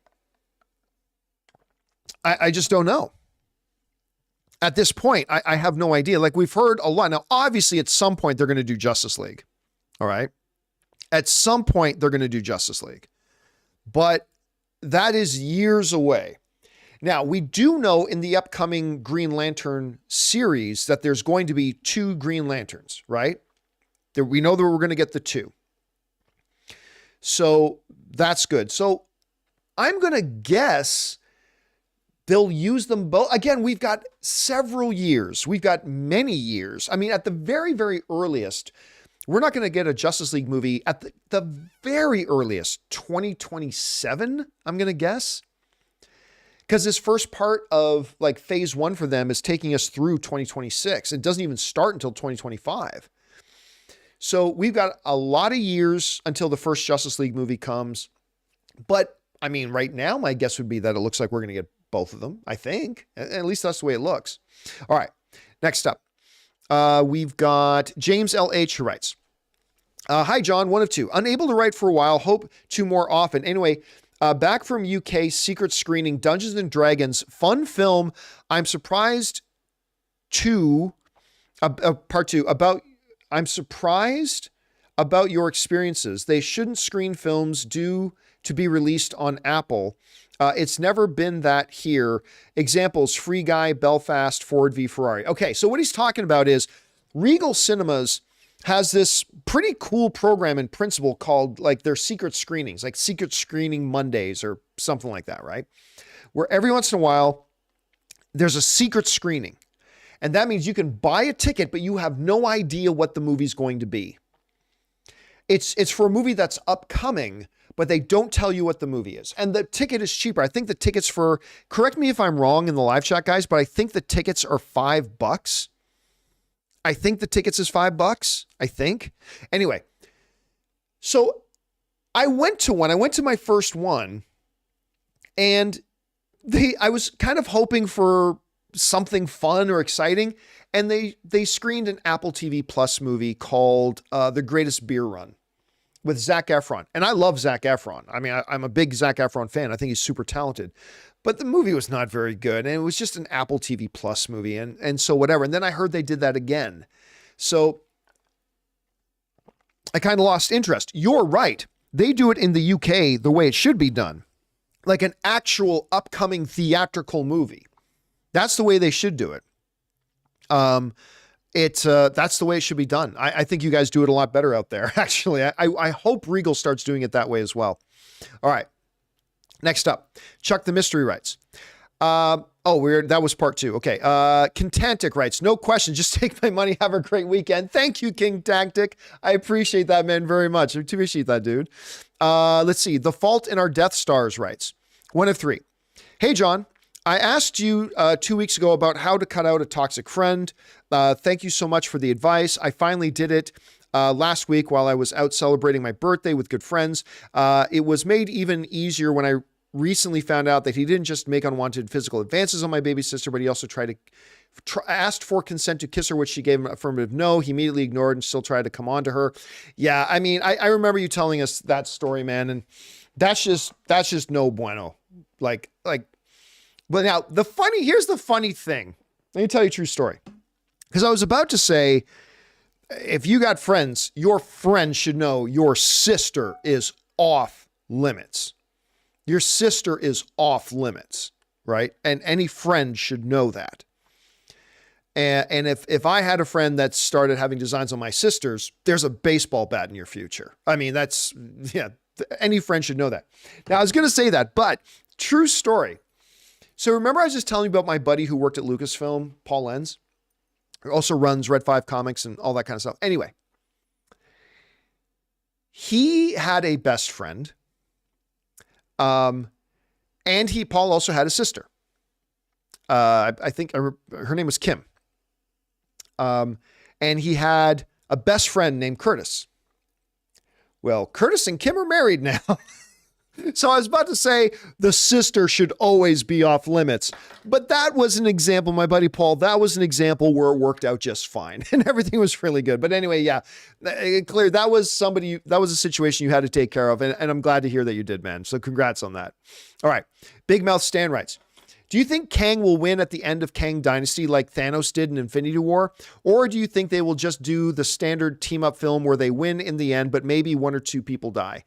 I have a hard time believing that they'll just repeat, what they did with Infinity War and Endgame, right? Like that would seem a little formulaic if they come to the end and Kang wins. And then that leads us into the next movie. I don't think they'll do it that way. I'll be honest with you. Here's what I think, and this is pure wild speculation. I'll change my mind about this, I'm sure, probably in a few weeks. But my guess right now is just pure guess, is that Kang Dynasty will end, the Kang part. I'm guessing Kang's not even in Secret Wars. Now, I know there's very, very good arguments for believing that he will be. There are. I'm just saying. I think Kang Dynasty, but something happens in Kang Dynasty, and the Avengers, they prevail, they defeat Kang and the Kangs and all that kind of stuff. But I think something still happens in that movie that leads into Secret. Like there's a consequence, there's a price for stopping the Kangs, and that leads into Secret Wars. That is the next thing after that. Again, I don't know. I don't know for sure. Those movies are still years away, but that's my guess right now, Big Mouth. All right, next up. Chuck the Mystery writes, what is your favorite acting performance by Kevin Costner in a film, and do you think he'll ultimately stay with Yellowstone? My favorite, honestly, what's the one he did? It's called, what's the name of the comedian who looks just like Harloff? Dane Cook, is that it? There was a movie Kevin Costner did with Dave Cook, and the poster is just his face. And I'm trying to remember, what was the name of that? Come on, guys, everybody, you remember the one Kevin Costner did with Dane Cook. It's called, it's the name of the character, I think. I think the name of the movie is the name of the character that he plays. And it's, I can't remember now, but I remember Mr. Brooks. Andrew was the first one to fire it in. Mr. Brooks. Yes.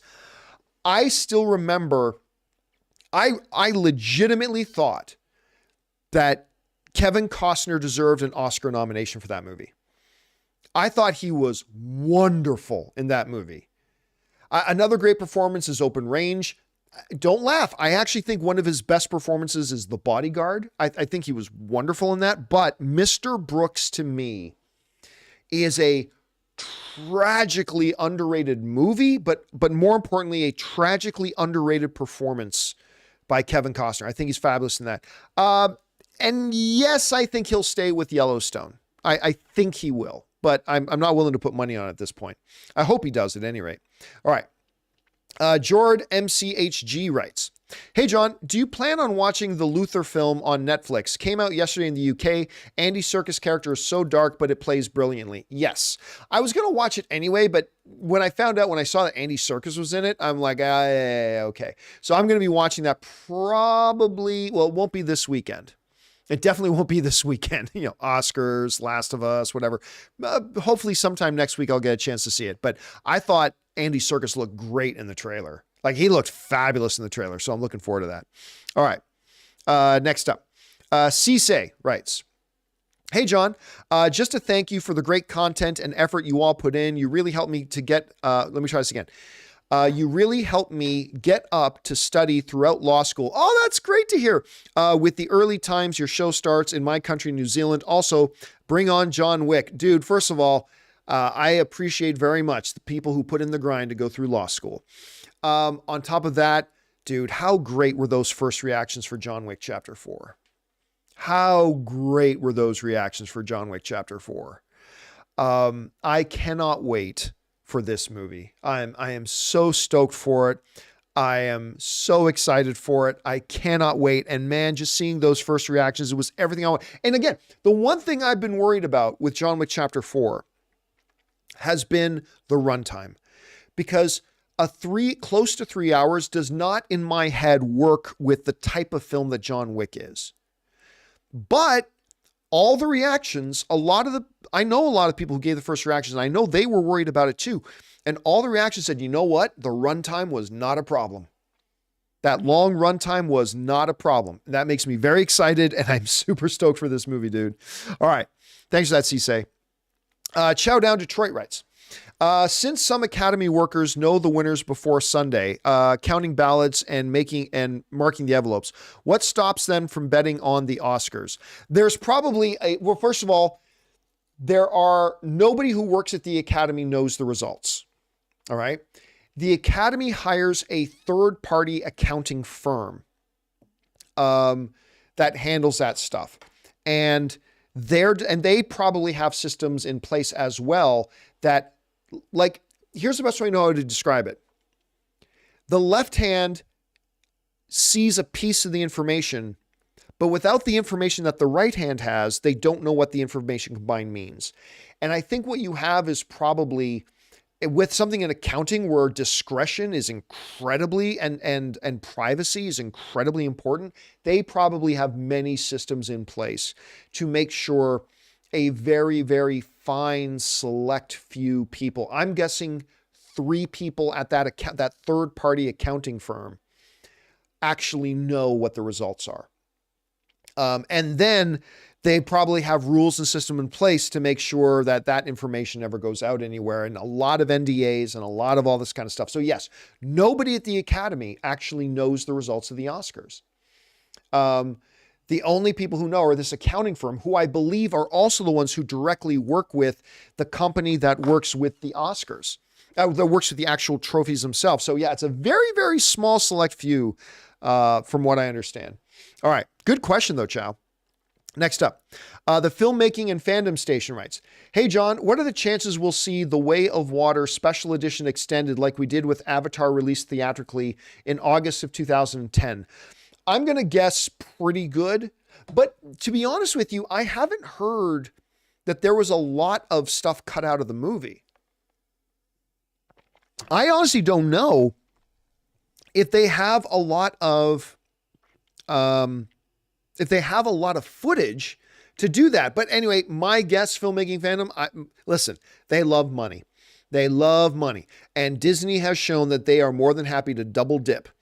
I mean, weren't they the ones that like did the stupid re-release of Spider-Man Far From Home?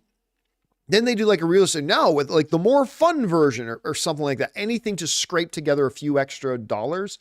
So I wouldn't put it past them at all, man, for doing it. I wouldn't go watch it again that way, but I would not put it past them at all for doing that. All right. Jax the Dinky writes, thoughts on Breaking Bad universe. Yeah, if you can come up with a great concept. I mean, look, you got Breaking Bad, you got Better Call Saul. You could make more. If you've got good stories to tell them. And just as long as you're not just relying on the fact that it's connected to Breaking Bad, but you actually have compelling characters, compelling stories, sure, why not? All right, Vera Morris writes, do you get a domestic or international badge for CinemaCon? I get domestic.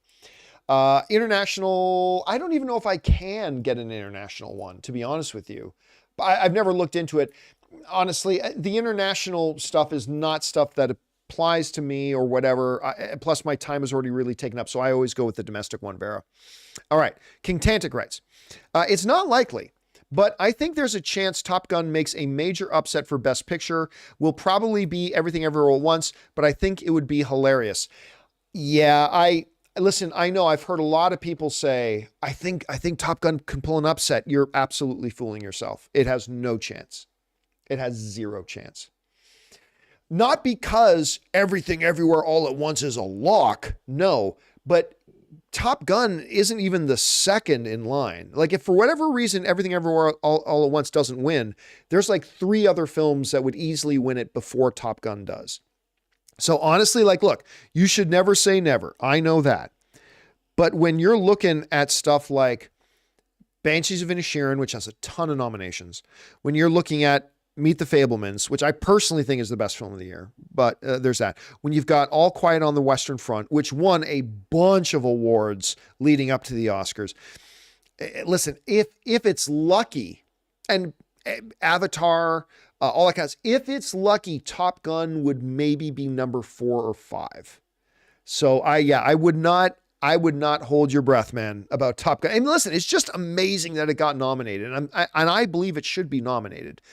So it's amazing that it got nominated, but I really do not think there is any hope for that. I really don't. Anyway, John Recker writes, hot take, Puss in Boots 2 is better than Shrek 2. I disagree, but hey, listen, all film is subjective. Like I love Puss in Boots 2. Loved it. But I completely disagree. Shrek 2 is the better film. But if you like Puss in Boots more, it's all subjective. Good on you.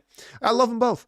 All right, Tim Platt writes, have you ever watched videos from the guy called Tom Grossi on YouTube? Super funny. Nope, never heard of him, Tim, unfortunately. That's okay. He's probably never heard of me. All right. Klein Sonia writes, any sleeper picks for tomorrow night, John? You know what? I think if I had to have a sleeper pick, it could be Jamie Lee Curtis. Like I've thought that Angela Bassett is a lock for this, but Jamie Lee Curtis, I believe she won SAG.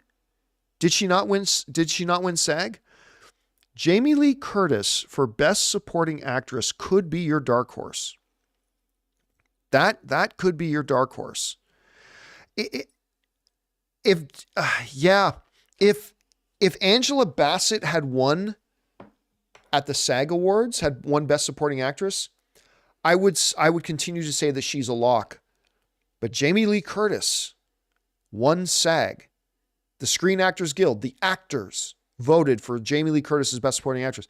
That has thrown it into a little bit of disarray, a little bit of confusion. It's muddied the waters a little bit. I still think Angela Bassett wins, but if I had to say there's a possible dark horse, that possible dark horse, the sleeper pick might be Jamie Lee Curtis for Best Supporting Actress.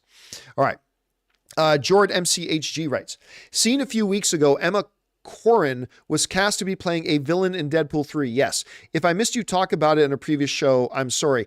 I can't even remember if we talked about it. I mean, I think we did talk about it. There's really not much to say because it wasn't confirmed that she's playing a villain, at least not from the studio, from what I remember. And until we get more information, and I don't know much about her and her career, so there really wasn't much to talk about. And by the way, these movies, we found this out many times the hard way. We find somebody's going to be a villain in the movie. Well, that doesn't necessarily mean they have a major role because quite often these movies will end up having 6 or 7 villains sometimes, right? So we didn't talk about it, but until we get more information, there's really not a lot for me to give an input on. So we'll see. We'll see. Hopefully we'll find out more soon, Jordan. All right. Next up, Chuck New 52 writes, hey, John, just wanted to know how you keep yourself grounded. Having a show where people value your opinion more than their own sometimes would give me a huge self-important complex. Ha, cheers. Now, listen, I am cognizant every day that I am a fucking nobody. And it's true. Do a few more people know who I am? Sure. But I am a fucking nobody from Canada who started making YouTube videos in my spare bedroom. And that has not changed. I've got a little bit bigger of a space that I'm in right now. I have a few more people watching than I used to, but none of that changed the fact that I am a fucking nobody from a basement in Canada making videos from home. That's it. That is the extent of who and what I am. I appreciate and love the community that we have. I love being a part of it. It's awesome. I work my ass off and I do everything I can to try to make it as good of content as I can. I do all that kind of stuff, but, yeah, listen, I'm a dipshit who makes YouTube videos. Who the fuck am I? I'm a fucking nobody. And I'm not even that big of a YouTuber. Like, when you compare me to, like, you know, buddies of mine, like the Fine Brothers or stuff like that, like, look, yeah, I get it. Compared to some, my YouTube channel maybe has a lot of views compared to some, but compared to like real successful YouTube channels, I have a tiny, tiny, tiny bit of views. I am fucking nobody. It just is what it is. And I love what I do. I love what I do. I love that I get to do this. Dude, there's not a day that goes by that I'm not cognizant of how lucky I am that I get to, regardless of how hard we work or whatever, that I get to get up, watch, and talk about movies with a great community of people every day. It's awesome, but it does not change the fact that I am completely irrelevant. I am 100, and you know what? I'm comfortable with that. I'm totally comfortable with that. I really am. I am absolutely irrelevant and I am a fucking nobody, and that's okay. I'm fine with that. You know why I'm fine with that? Because I get to do what I love to do. And I've been lucky enough that I've been able to enjoy success having it. You know, I've talked before about how I am now looking down the road. I am planning to retire in the next, not this year, not next year, probably a couple of years from now.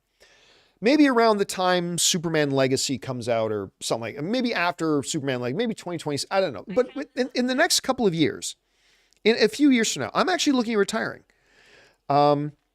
Because I want to, like, I've always wanted to retire early because I want to be able, there's a lot of shit I want to do that I want to be like young enough to do after retiring. Right. And unfortunately I'm kind of in a place, or at least I'm working towards being in a place that I get to do that. I get to retire early.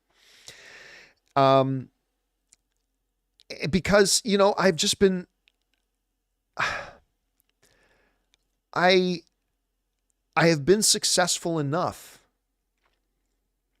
That's the thing. I was having a talk with my business manager.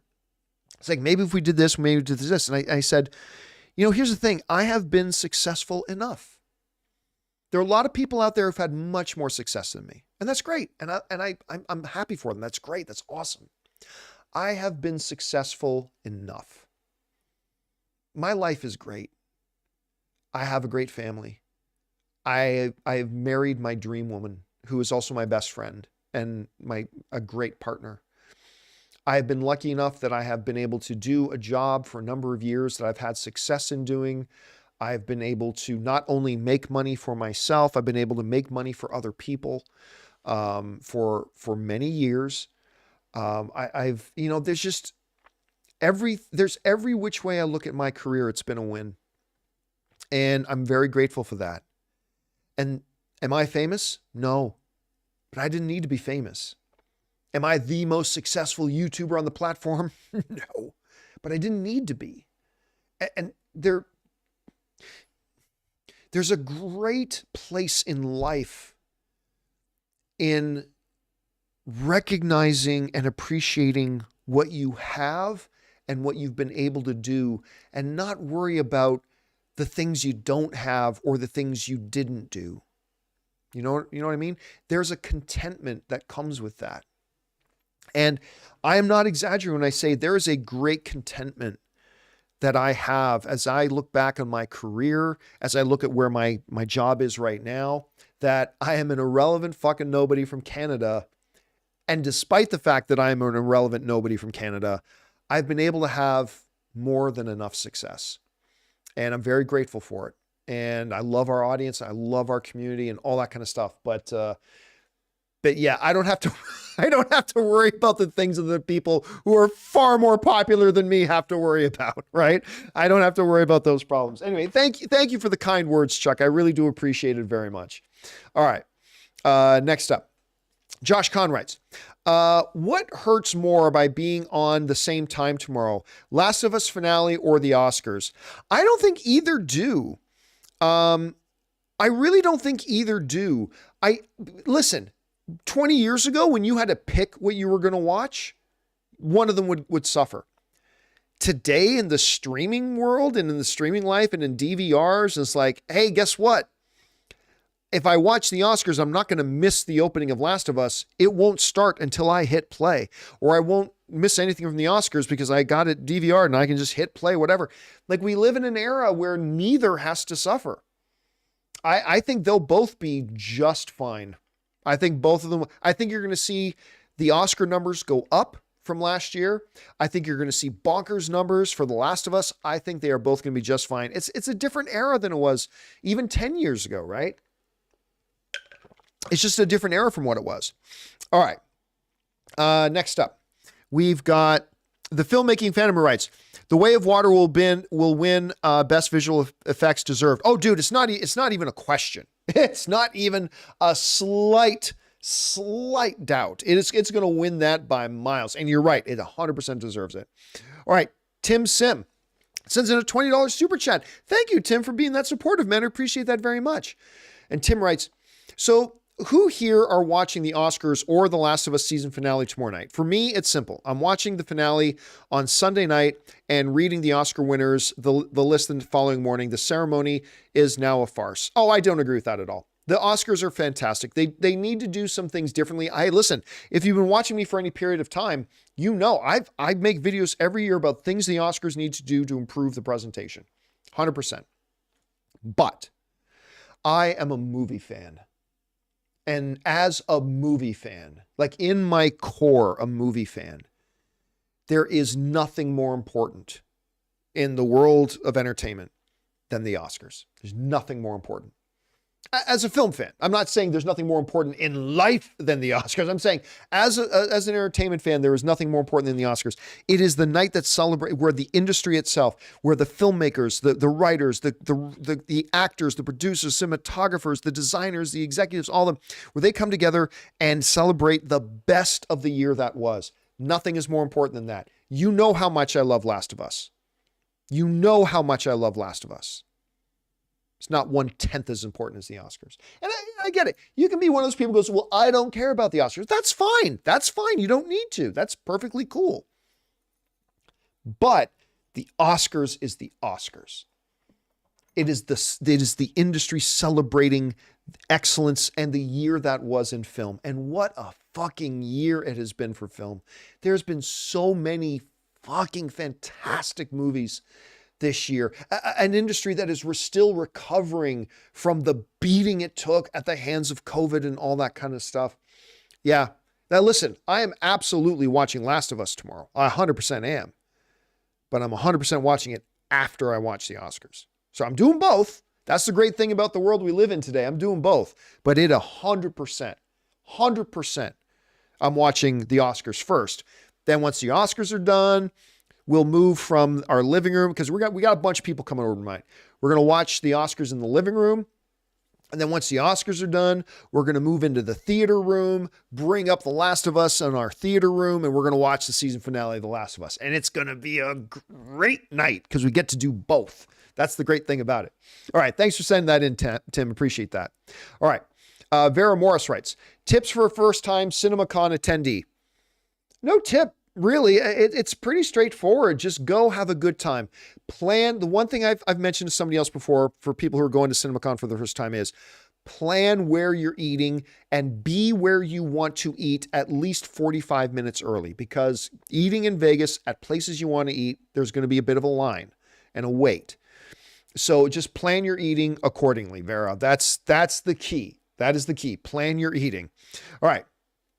Send Rob Your Scripts writes, Key's Oscar speech is going to be killer, and I don't know if I'm ready for it emotionally. Western Front is my dark horse to win Best Picture. I'll tell you what, that is absolutely a possibility. That is 100% a possibility. That because it has won a couple of the awards. It's won a couple of the award season stuff. So I still think the dark horse possibility is Jamie Lee Curtis. But All Quiet on the Western Front, it definitely has a better chance than Avatar. It definitely has a better chance than Top Gun. It definitely has a better chance than a number of films. I still think Banshees of Inisherin would be above it. Obviously, Everything Everywhere. But listen, I'll tell you what. If somebody came to me with 25-1 odds and say, "Hey, Campea, put up $100, and if All's Quiet on the Western Front wins, you get $2,500," I would probably put down that $100. It's got a shot. It's a very, very outside shot, but it's got a shot, man. It's definitely got a shot. All right, next up, Brian Brown writes, if Disney could only get one right, would you choose a great MCU in its current form or a great X-Men universe?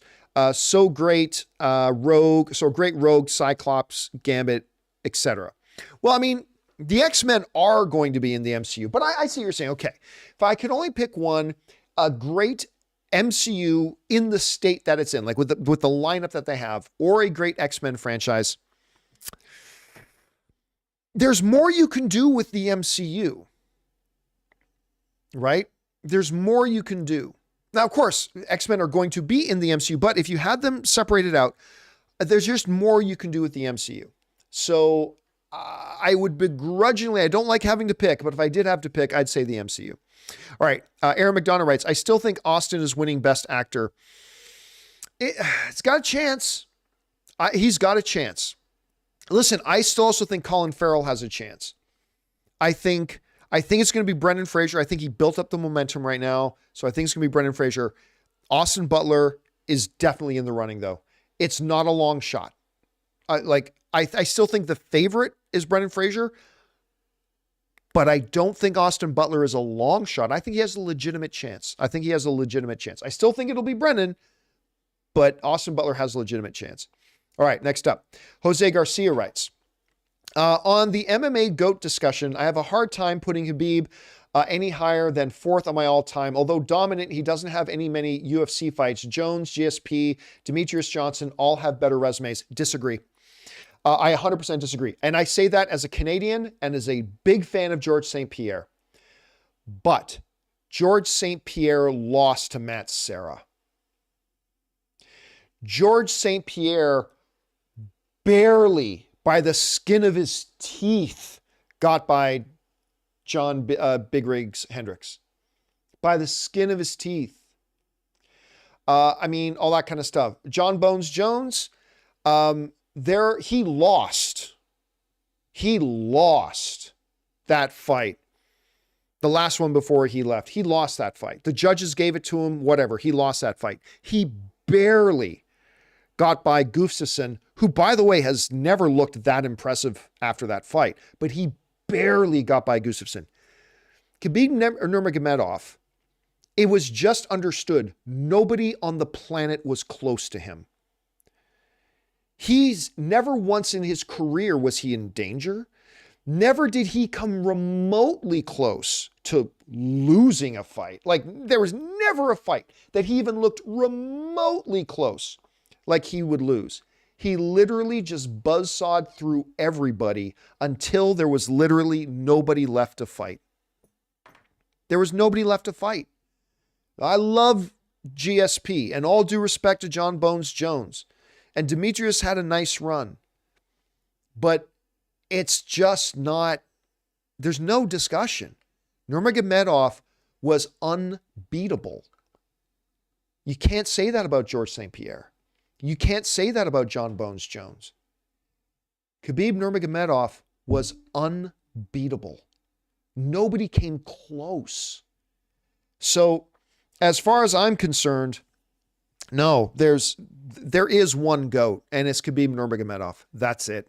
Period. End discussion. He's not even a good Canadian kid like my George St. Pierre, but it takes a lot for me to go over George St. Pierre, but it's Khabib. It just is. All right. Anyway, thanks for that, Jose. I love a good MMA question, man. I appreciate you sending in your thoughts. All right.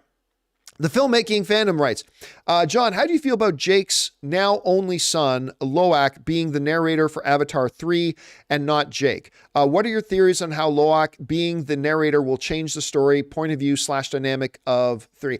No idea. I really don't. Like, we don't know anything about this. First of all, we don't know how many more years passed, because I'll be honest with you, more years passed from the end of the first Avatar to the beginning of the second one than I thought there were. So how many years pass? Is it going to be like 1 year after the events of Avatar: The Way of Water?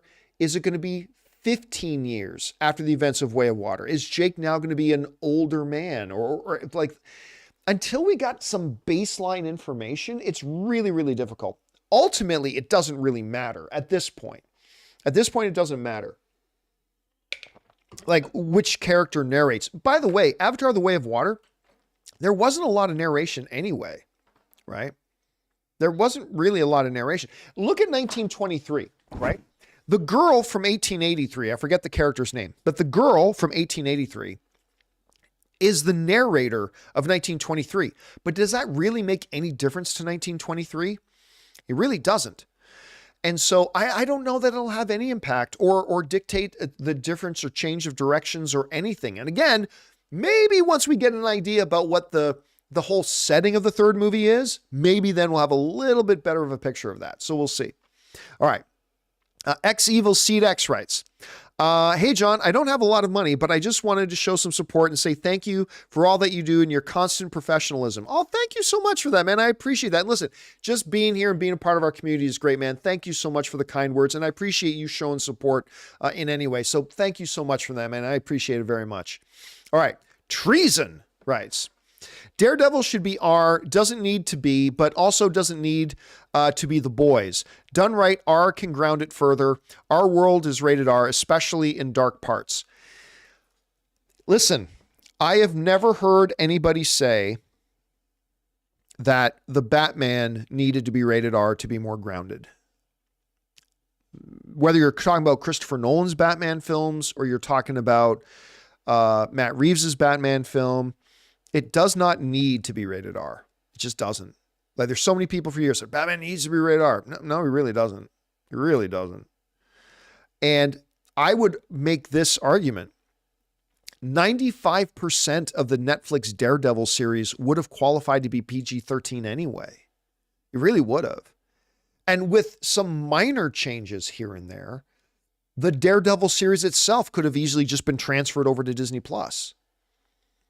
With some minor adjustments, not really fundamental story altering things, not things that would fundamentally change our experience of Daredevil. There really isn't a lot in Daredevil that you would have to adjust in order to just take it directly from Netflix and just sweep it into Disney Plus. And for it to be like the way Disney Plus would do it today. Again, if it were up to me, would I do it a certain way? Yes. Yes, you and I are in agreement on that. But throwing the word need in there, this needs to be rated R, I don't agree. I don't agree. I think there are, if you put this into the hands of the right storytellers, you can make this excellent and a TV. What's the equivalent of TV for PG-13? I can't remember. Was it TV 14? Is that the name? I'm not really clear on the TV ratings. Haunted Autumn is saying TV 14. So I'll go with, I think that's it. So TV 14. This idea that it needs to, because here's the thing. If Daredevil isn't good, if Daredevil Born Again isn't good, then showing some tits and having him say fuck 3 more times isn't going to magically make it a better show. If that show isn't good as a TV 14 show, then showing a few extra squirts of blood coming out of a neck isn't going to magically make a bad show a good show. It's just not.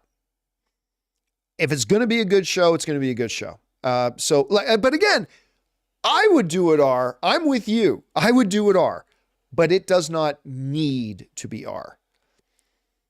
And again, showing some tits and ass and having him say fuck a few more times and a few extra squibbies of blood, that's not going to make a bad screenplay suddenly a good show. We'll see. We'll see. There's a lot to find out, so we'll see. All right. Thanks for giving your input, man. I appreciate that. All right. See, Jedediah Elias writes, Hertz Fablemans isn't going to get more love from the various guilds and awards. Hope it gets something tomorrow. That John Williams score is surprisingly good. Listen, just the fact that it's got so many nominations and it's nominated for Best Picture. Steven Spielberg's nominated for Best Director. Listen, to me, it's already won, right? Just like to me, Top Gun already won. Who would have thought a year ago that Top Gun Maverick was going to be a Best Picture nominee at the Oscars? Who would have thought that? I don't even think Tom Cruise would have thought that. It's won already. Just by being on that list, it has won. That's tons of love. It doesn't matter if Top Gun doesn't win a single award tomorrow night. It's already gotten tons of love from the Academy just for being on that list. Fablemans has gotten tons of love from the Academy, even if it doesn't win a single award tomorrow night. It sounds like a cliche. I get it, but it really is true. There is honor in just being nominated, and there's some good nominations to be given out there. Thanks for that, Jedediah. All right, next up, Mochi Cat writes, how would you feel if the Oscars get rid of their female and male acting categories and just have all the actor categories genderless? I've been asked that a number of times. I wouldn't hate it, but I don't think they should. Like, to me, look, men and women are, here's a hot take for you. Men and women are very different from each other. Men and women are very different from each other. And because of that, I think when it comes to like the categories of actors and actresses and stuff like that, I believe what's called for in certain roles is like a uniqueness in each of them. And that's why, to me, I like the idea that there are different awards, because the roles that women play are quite often fundamental, not 100% of the time, but it doesn't need to be 100% of the time. They are usually fundamentally different than the roles that men play. And I think there's a different skill set that's brought into playing those roles. So I'm good with there being two separate roles of recognition. I wouldn't hate it if they just said, look, there's one Best Performer of the Year award. Okay, I wouldn't do that, but I wouldn't hate it. I wouldn't hate it either. But I think they should, and I think they will keep it this way. But who knows? We'll see how time changes that as we move on. All right. Max writes, thoughts on women talking, like the music, cinematography, performances. Thought the middle of the film was a snooze fest, though. You see After Sun. I did not see After Sun.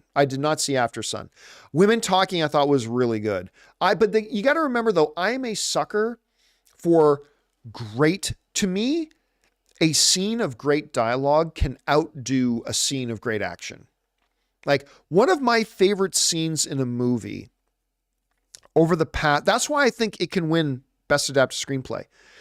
One of my favorite scenes in any movie over the past 20 years is the Geoffrey Rush film, The King's Speech, with Colin Firth. Colin Firth, Geoffrey Rush, The King's Speech. Colin Firth, by the way, won Best Lead Actor at the Academy Awards that year. And I believe The King's Speech won Best Picture. Yeah, it did.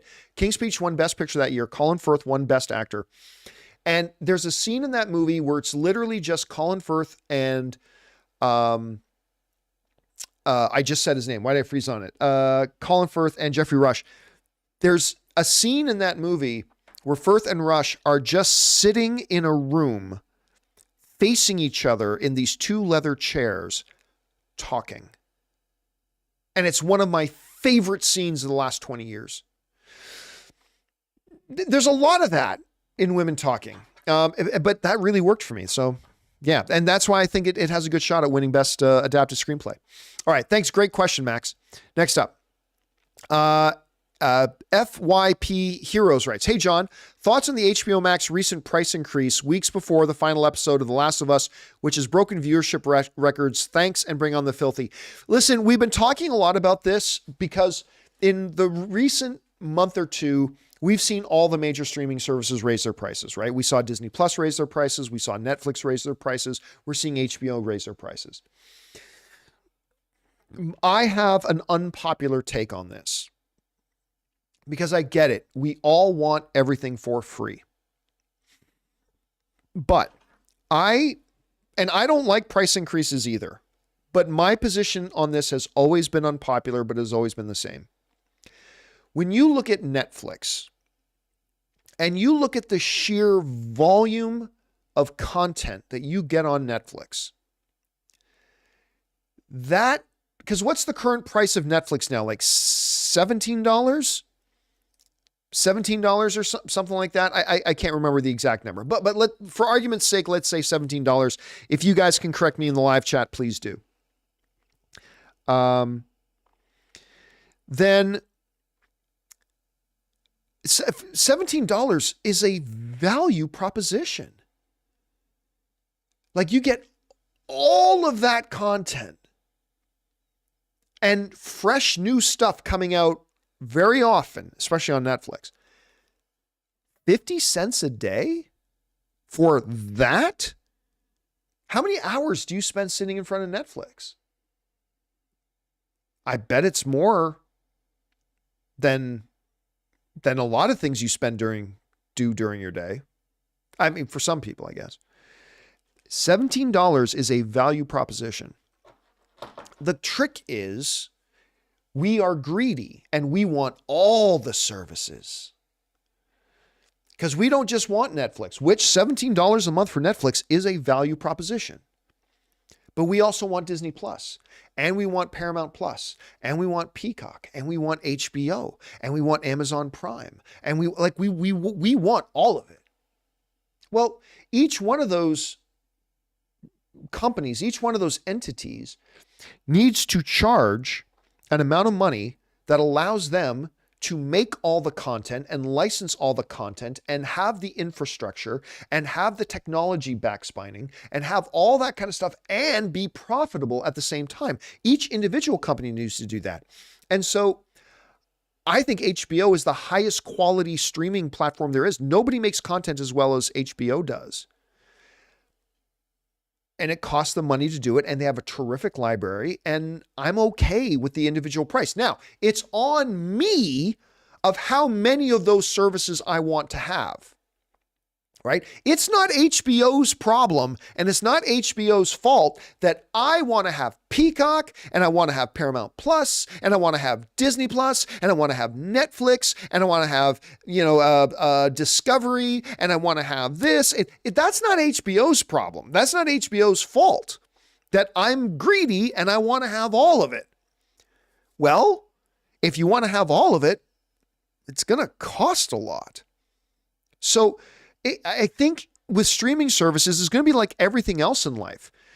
With a lot of things in life, we don't get to have everything. Like, I don't get to have all the computers that I want, and I don't get to have all the tablets that I want, and I don't get to have all the phones I want. I really want that Samsung foldable phone. I really want that. But guess what? I've got a phone and I got to make a choice. I cannot afford to have both. I can't afford to walk around with my iPhone and with that fold phone. I can't do it. So I got to make a choice. As a consumer, I got to make a choice. And I will live having just one. So I make the choice, and I choose to have this one right now, even though I prefer Android over iPhone. But I choose to have the iPhone right now, and that's it. And I think, as the cost of streaming and more streaming services come, I think there is going to come a time when all of us as consumers are going to have to say, like everything else in life, we're going to have to choose which ones we want and which ones we don't.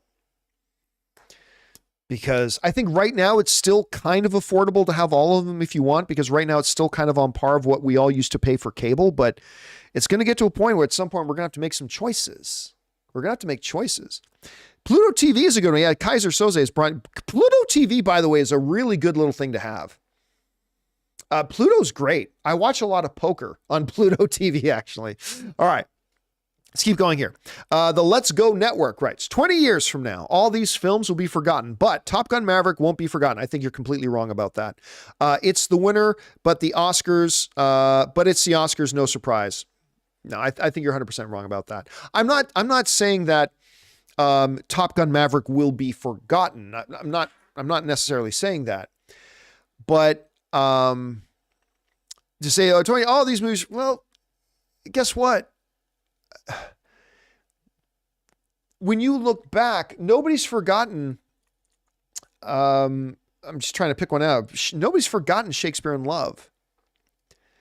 Nobody's forgotten Crash. Nobody's forgotten, all these films. I mean, one or two of these will be forgotten pretty quickly. Some of these nobody's ever even seen, but that's okay. That's the thing. Too many people want the Oscars to be a fucking popularity contest. And the one thing the Oscars should never fucking be is a popularity contest. Don't be the fucking Grammys, where some talentless hack whose record went platinum, I'll give them the award. I'm not calling out anybody in particular. I'm just saying, like, the Grammys are notorious for that, right? The Oscars are about all the filmmakers, all the directors, all the writers, all the producers, all the actors, all the cinematographers and the writers and the designers and all these people who do this shit for a living and who know movies better than anybody else, coming together and saying, this is what the best thing was this year artistically. This was the best film this year. And it's still subjective. It's still subjective. But it should never be a pathetic popularity contest. Should never be that. At least I hope it never does. Hope it never does. All right. Next up, we've got Dark Reunion writes, could Shang-Chi appear in Daredevil? It's possible, but I doubt it. I don't think you take this feature film character and then bring him down into a show. Not to mention Daredevil and Punisher, they're more street level heroes. Shang-Chi is very powerful. With those rings, he is very, very powerful. So look, but I don't think it's impossible, right? Simu Liu recently said that we're going to see him sooner than we think. I think that's in a movie, maybe Thunderbolts. I mean, I don't know, but Daredevil's not an impossibility. That's not an impossibility. You never know. Let's keep our eyes open on that. All right. Domination Animations writes, are you still changing the name of the show? Hopefully, we were ready to change the name of the show, and then we ran into some roadblocks. We're trying to work through those. So it's not high on my priority list right now, but maybe. Thanks for asking. Val Issa writes, I'm happy to come on in the afternoons free of charge. Yeah, no, it's funny how many people say they would come and be on my show free of charge. I get that a lot. But here's the thing. I believe in paying people.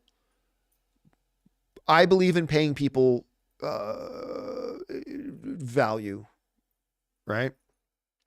Like, there's nobody who works for me that works for $15 an hour. Like, nobody for me works for anywhere close to that. And I will always pay people for their time. Always will. I know there's a thing, I'm not going to have this garbage thing that a lot of people have. It's like, you should do this for the exposure. I mean, I could do that. And I've seen a lot of other YouTubers. I've seen people take advantage of other people saying, oh yeah, you get to be on my show. You get the exposure of being on our channel and all this kind of stuff. Bullshit. If I'm going to have somebody on my show, I even pay like when Harloff comes out and is on the show, I pay him. And guess what? On an hourly basis, I pay him pretty fucking well. But I mean, because I believe this is what you're doing this for a living. You should be paid your worth, right? So no, I don't have people on my show for free. I mean, I've done it a couple times, but only when it's friends of mine who just want to do it for the sake of doing it. Well, yeah, then I've done that. But no, other than that, I just don't believe in that. And yeah.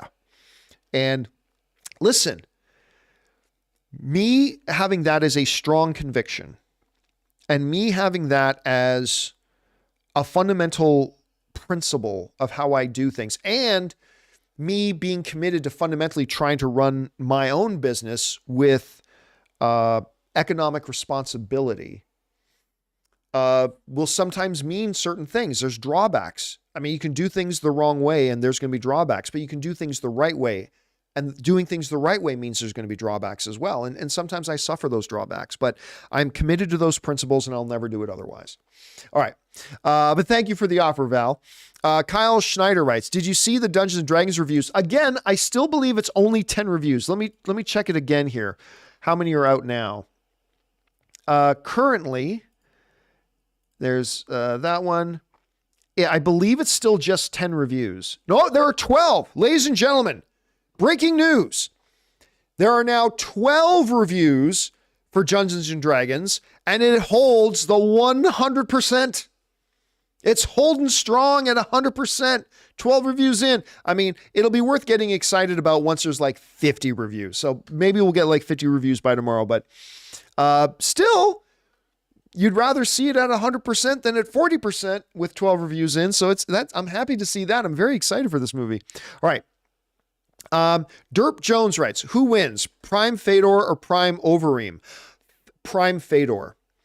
Prime Fedor was scary. Now, and again, Prime Overeem was a force to be reckoned. I hung out with Alistair Overeem once at a movie premiere. I've got some video footage of me and him chatting. You think he looks big on TV? Oh my God, that dude is huge. But I think Prime Fedor is the greatest heavyweight of all time. I think Prime Fedor is the greatest heavyweight. Anyway, Miguel Ceja writes, do you think Game of Thrones can go cinematic? And is there money to be made? Like Aegon's Conquest or Nymeриa's 10K ships made into a film or trilogy? Yes. I do think Game of Thrones could go theatrical.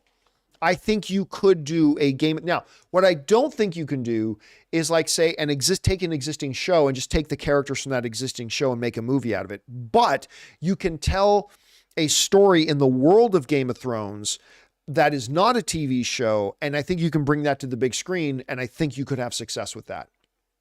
Now, they're already having massive success with it on HBO, so that's probably where they're going to want to keep it. But yes, I do think, Miguel, I think that could work in theory. All right. Sloan writes, what do you think about the long off season between seasons on shows these days? I hate it. I saw House of the Dragon is planning 8 months of shooting and 6 months of post-production. Yeah, I don't like it. Listen, I get it. There are differences in the ways between the way streaming shows today are made and the way they were made back in the day. But for decades and decades and decades and decades, they were able to make 22 to 26 episodes per season and come out every year on time. And a lot of them were great. Not always. A lot of them were great. Now, there are differences now, but I think you should be shooting in such a way that your seasons, number one, should have more than 8 episodes, but should be coming out every year on the year. And if you plan and schedule right, you should be able to do it. But who am I? I mean, I don't know, but I don't like these 1.5 to 2-year waits in between seasons. I'm not a fan of that, to be honest with you, Sloan. All right. Let's see. Clever Name writes, have you watched Shrinking? Love it. Yeah, I've been talking about it the last couple of days on the show. Shrinking is amazing. If you haven't seen it yet, get on it, everybody. All right. Jake from State Farm writes, are you worried about the finale of Last of Us having the shortest runtime out of all the episodes? No. Wonder if they'll wrap up the events in the game. I do believe they'll wrap up the events in the game, but realistically, I was having a conversation about this with my friends the other day. When you really actually sit down and look at the narrative points of what needs to happen in the last episode to wrap up the first game, it's really not a lot. And even at 40 plus minutes, that's still longer than like most episodes of Mandalorian or anything like that are.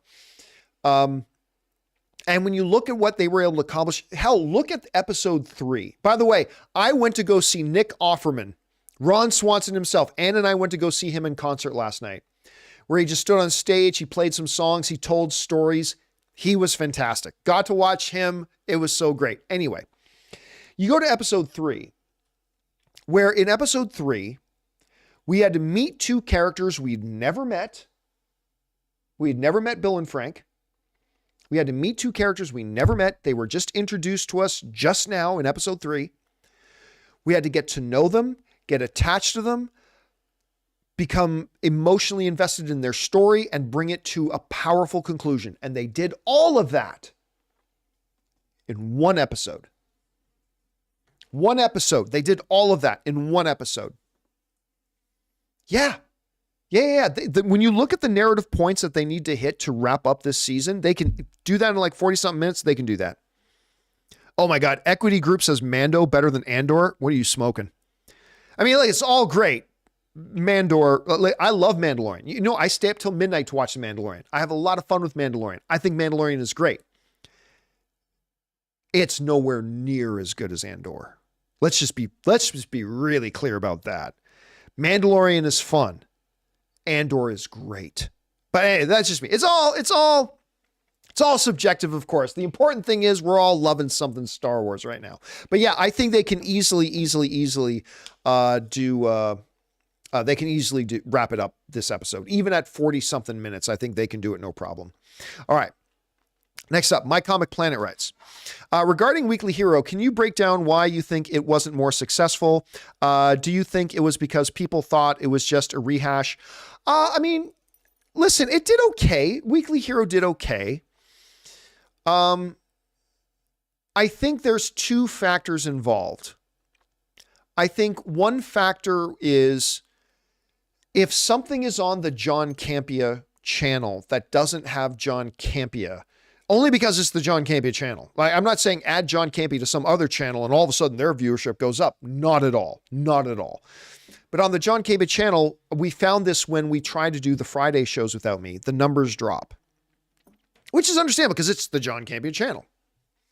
Wouldn't work that way if I was on anybody else's channel, but I'm saying like here, and that's why I had to stop taking Fridays off. So I think that was one aspect of it. I think the second aspect of it was the fact that it was the same back at AMC when we did Heroes as well, but it was also a bit of a recap of, John Oliver's last week tonight, right? That's what kind of Weekly Hero was. It was a last week tonight. It was looking back at all the big stories in the world of comic book movies and TV shows kind of wrapped up. And I guess for some people that wasn't really whatever. Now look, the numbers weren't bad. Like, yeah, don't get me wrong. The numbers for Weekly Hero were not bad. It's just that when you sit down, and I did this with the staff, I sat down with them. when you add up how much it costs to make the Weekly Hero versus how much the Weekly Hero generated, we were spending more money to make the Weekly Hero than the Weekly Hero was making us, which means every time that I would produce a Weekly Hero episode, I lost money. The company lost money. We were burning through money. And it's not that, again, the Weekly Hero, it's not like it had bad numbers. I think it was averaging like 20,000, sometimes a little bit higher, sometimes a little bit lower, but I think the Weekly Hero was averaging like 20,000 views an episode, which for a secondary video on our channel is not bad. And I thought Rob and Chris did a great job on it. I think they were fantastic. So, yeah, it's just that, the numbers didn't pan out, but after I paid Rob to do that show and I paid Chris to do the show, and I had our behind the camera staff like Jonathan and Ray working on this instead of working on other things, that's resources that are lost. Again, it did okay. It did okay. It's just that it needed to do better than okay to make financial sense for us to keep doing it, or for us to be able to survive, keep doing it, right? So it did well. But unfortunately, the way the circumstances were, we needed Weekly Hero not just to do well, we needed it to do really well. And unfortunately, it just didn't. And, I'm still doing a little bit of a post-mortem on it. So, we're going to try to identify, but I think those two factors were pretty big factors. All right. Next up, A. Marcellus writes, apologies if this was asked, but has Rob ever asked you to be a guest on his channel? If so, would you do it? I know the structure of his show is totally different from yours. Rob has never asked me to be a guest on his show. Now, I think the main reason Rob has never asked me to be a guest on his show is because he knows I'm really busy. So I think he has not asked me out of respect. I do not consider it any sort of disrespect that he has never asked me to be on his show. I take it as a sign of respect that he understands that I'm really, really busy and all that kind of stuff.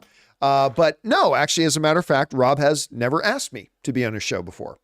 Just point in fact. But I think it's because he knows how busy I am. All right. Final question of the night comes to us. We're getting close to 2.5 hours of this show.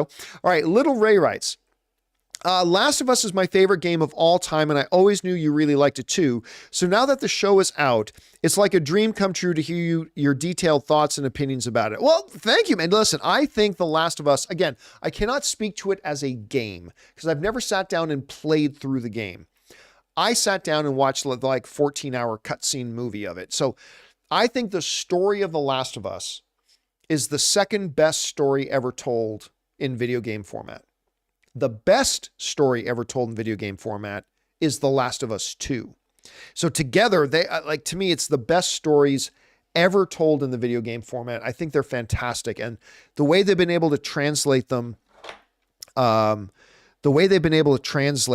into a show is just absolutely phenomenal. Just so impressive, so great. And watching Nick Offerman again last night on stage telling his story about being involved with The Last of Us was really, really great too. If you guys ever get a chance to see Nick Offerman live, go see Nick Offerman live. Ron Swanson himself in the flesh. It was so much fun, and I went to go do that last night. And all right, guys, that'll do it for this installment of Ask Me Anything. Thank you so much for being here and making this a part of your evening. I really appreciate it, especially here on the weekend. You guys coming in and hanging out with me. I really do appreciate it a lot, guys. I will do a recap of the Oscars tomorrow night. Probably I'll do a quick 5-10 minute recap video of the Oscars once it's done before I start watching The Last of Us tomorrow night. So keep your guys' eyes open for that. And then, of course, the John Campea Show returns on Monday. We'll look forward to seeing you guys there as well. Guys, again, thank you for watching the show. Thank you for being subscribers. For those of you who are channel members, thank you guys so much for being channel members.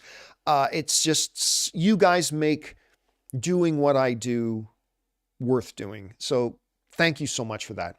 All right, guys, my wife just texted me to tell me she's got dinner ready for me. Like on the weekend, sometimes she makes me dinner. So I'm going to run and go do that now. Thanks a lot for being here, guys. My name's John Campea. And until next time, my friends, bye-bye.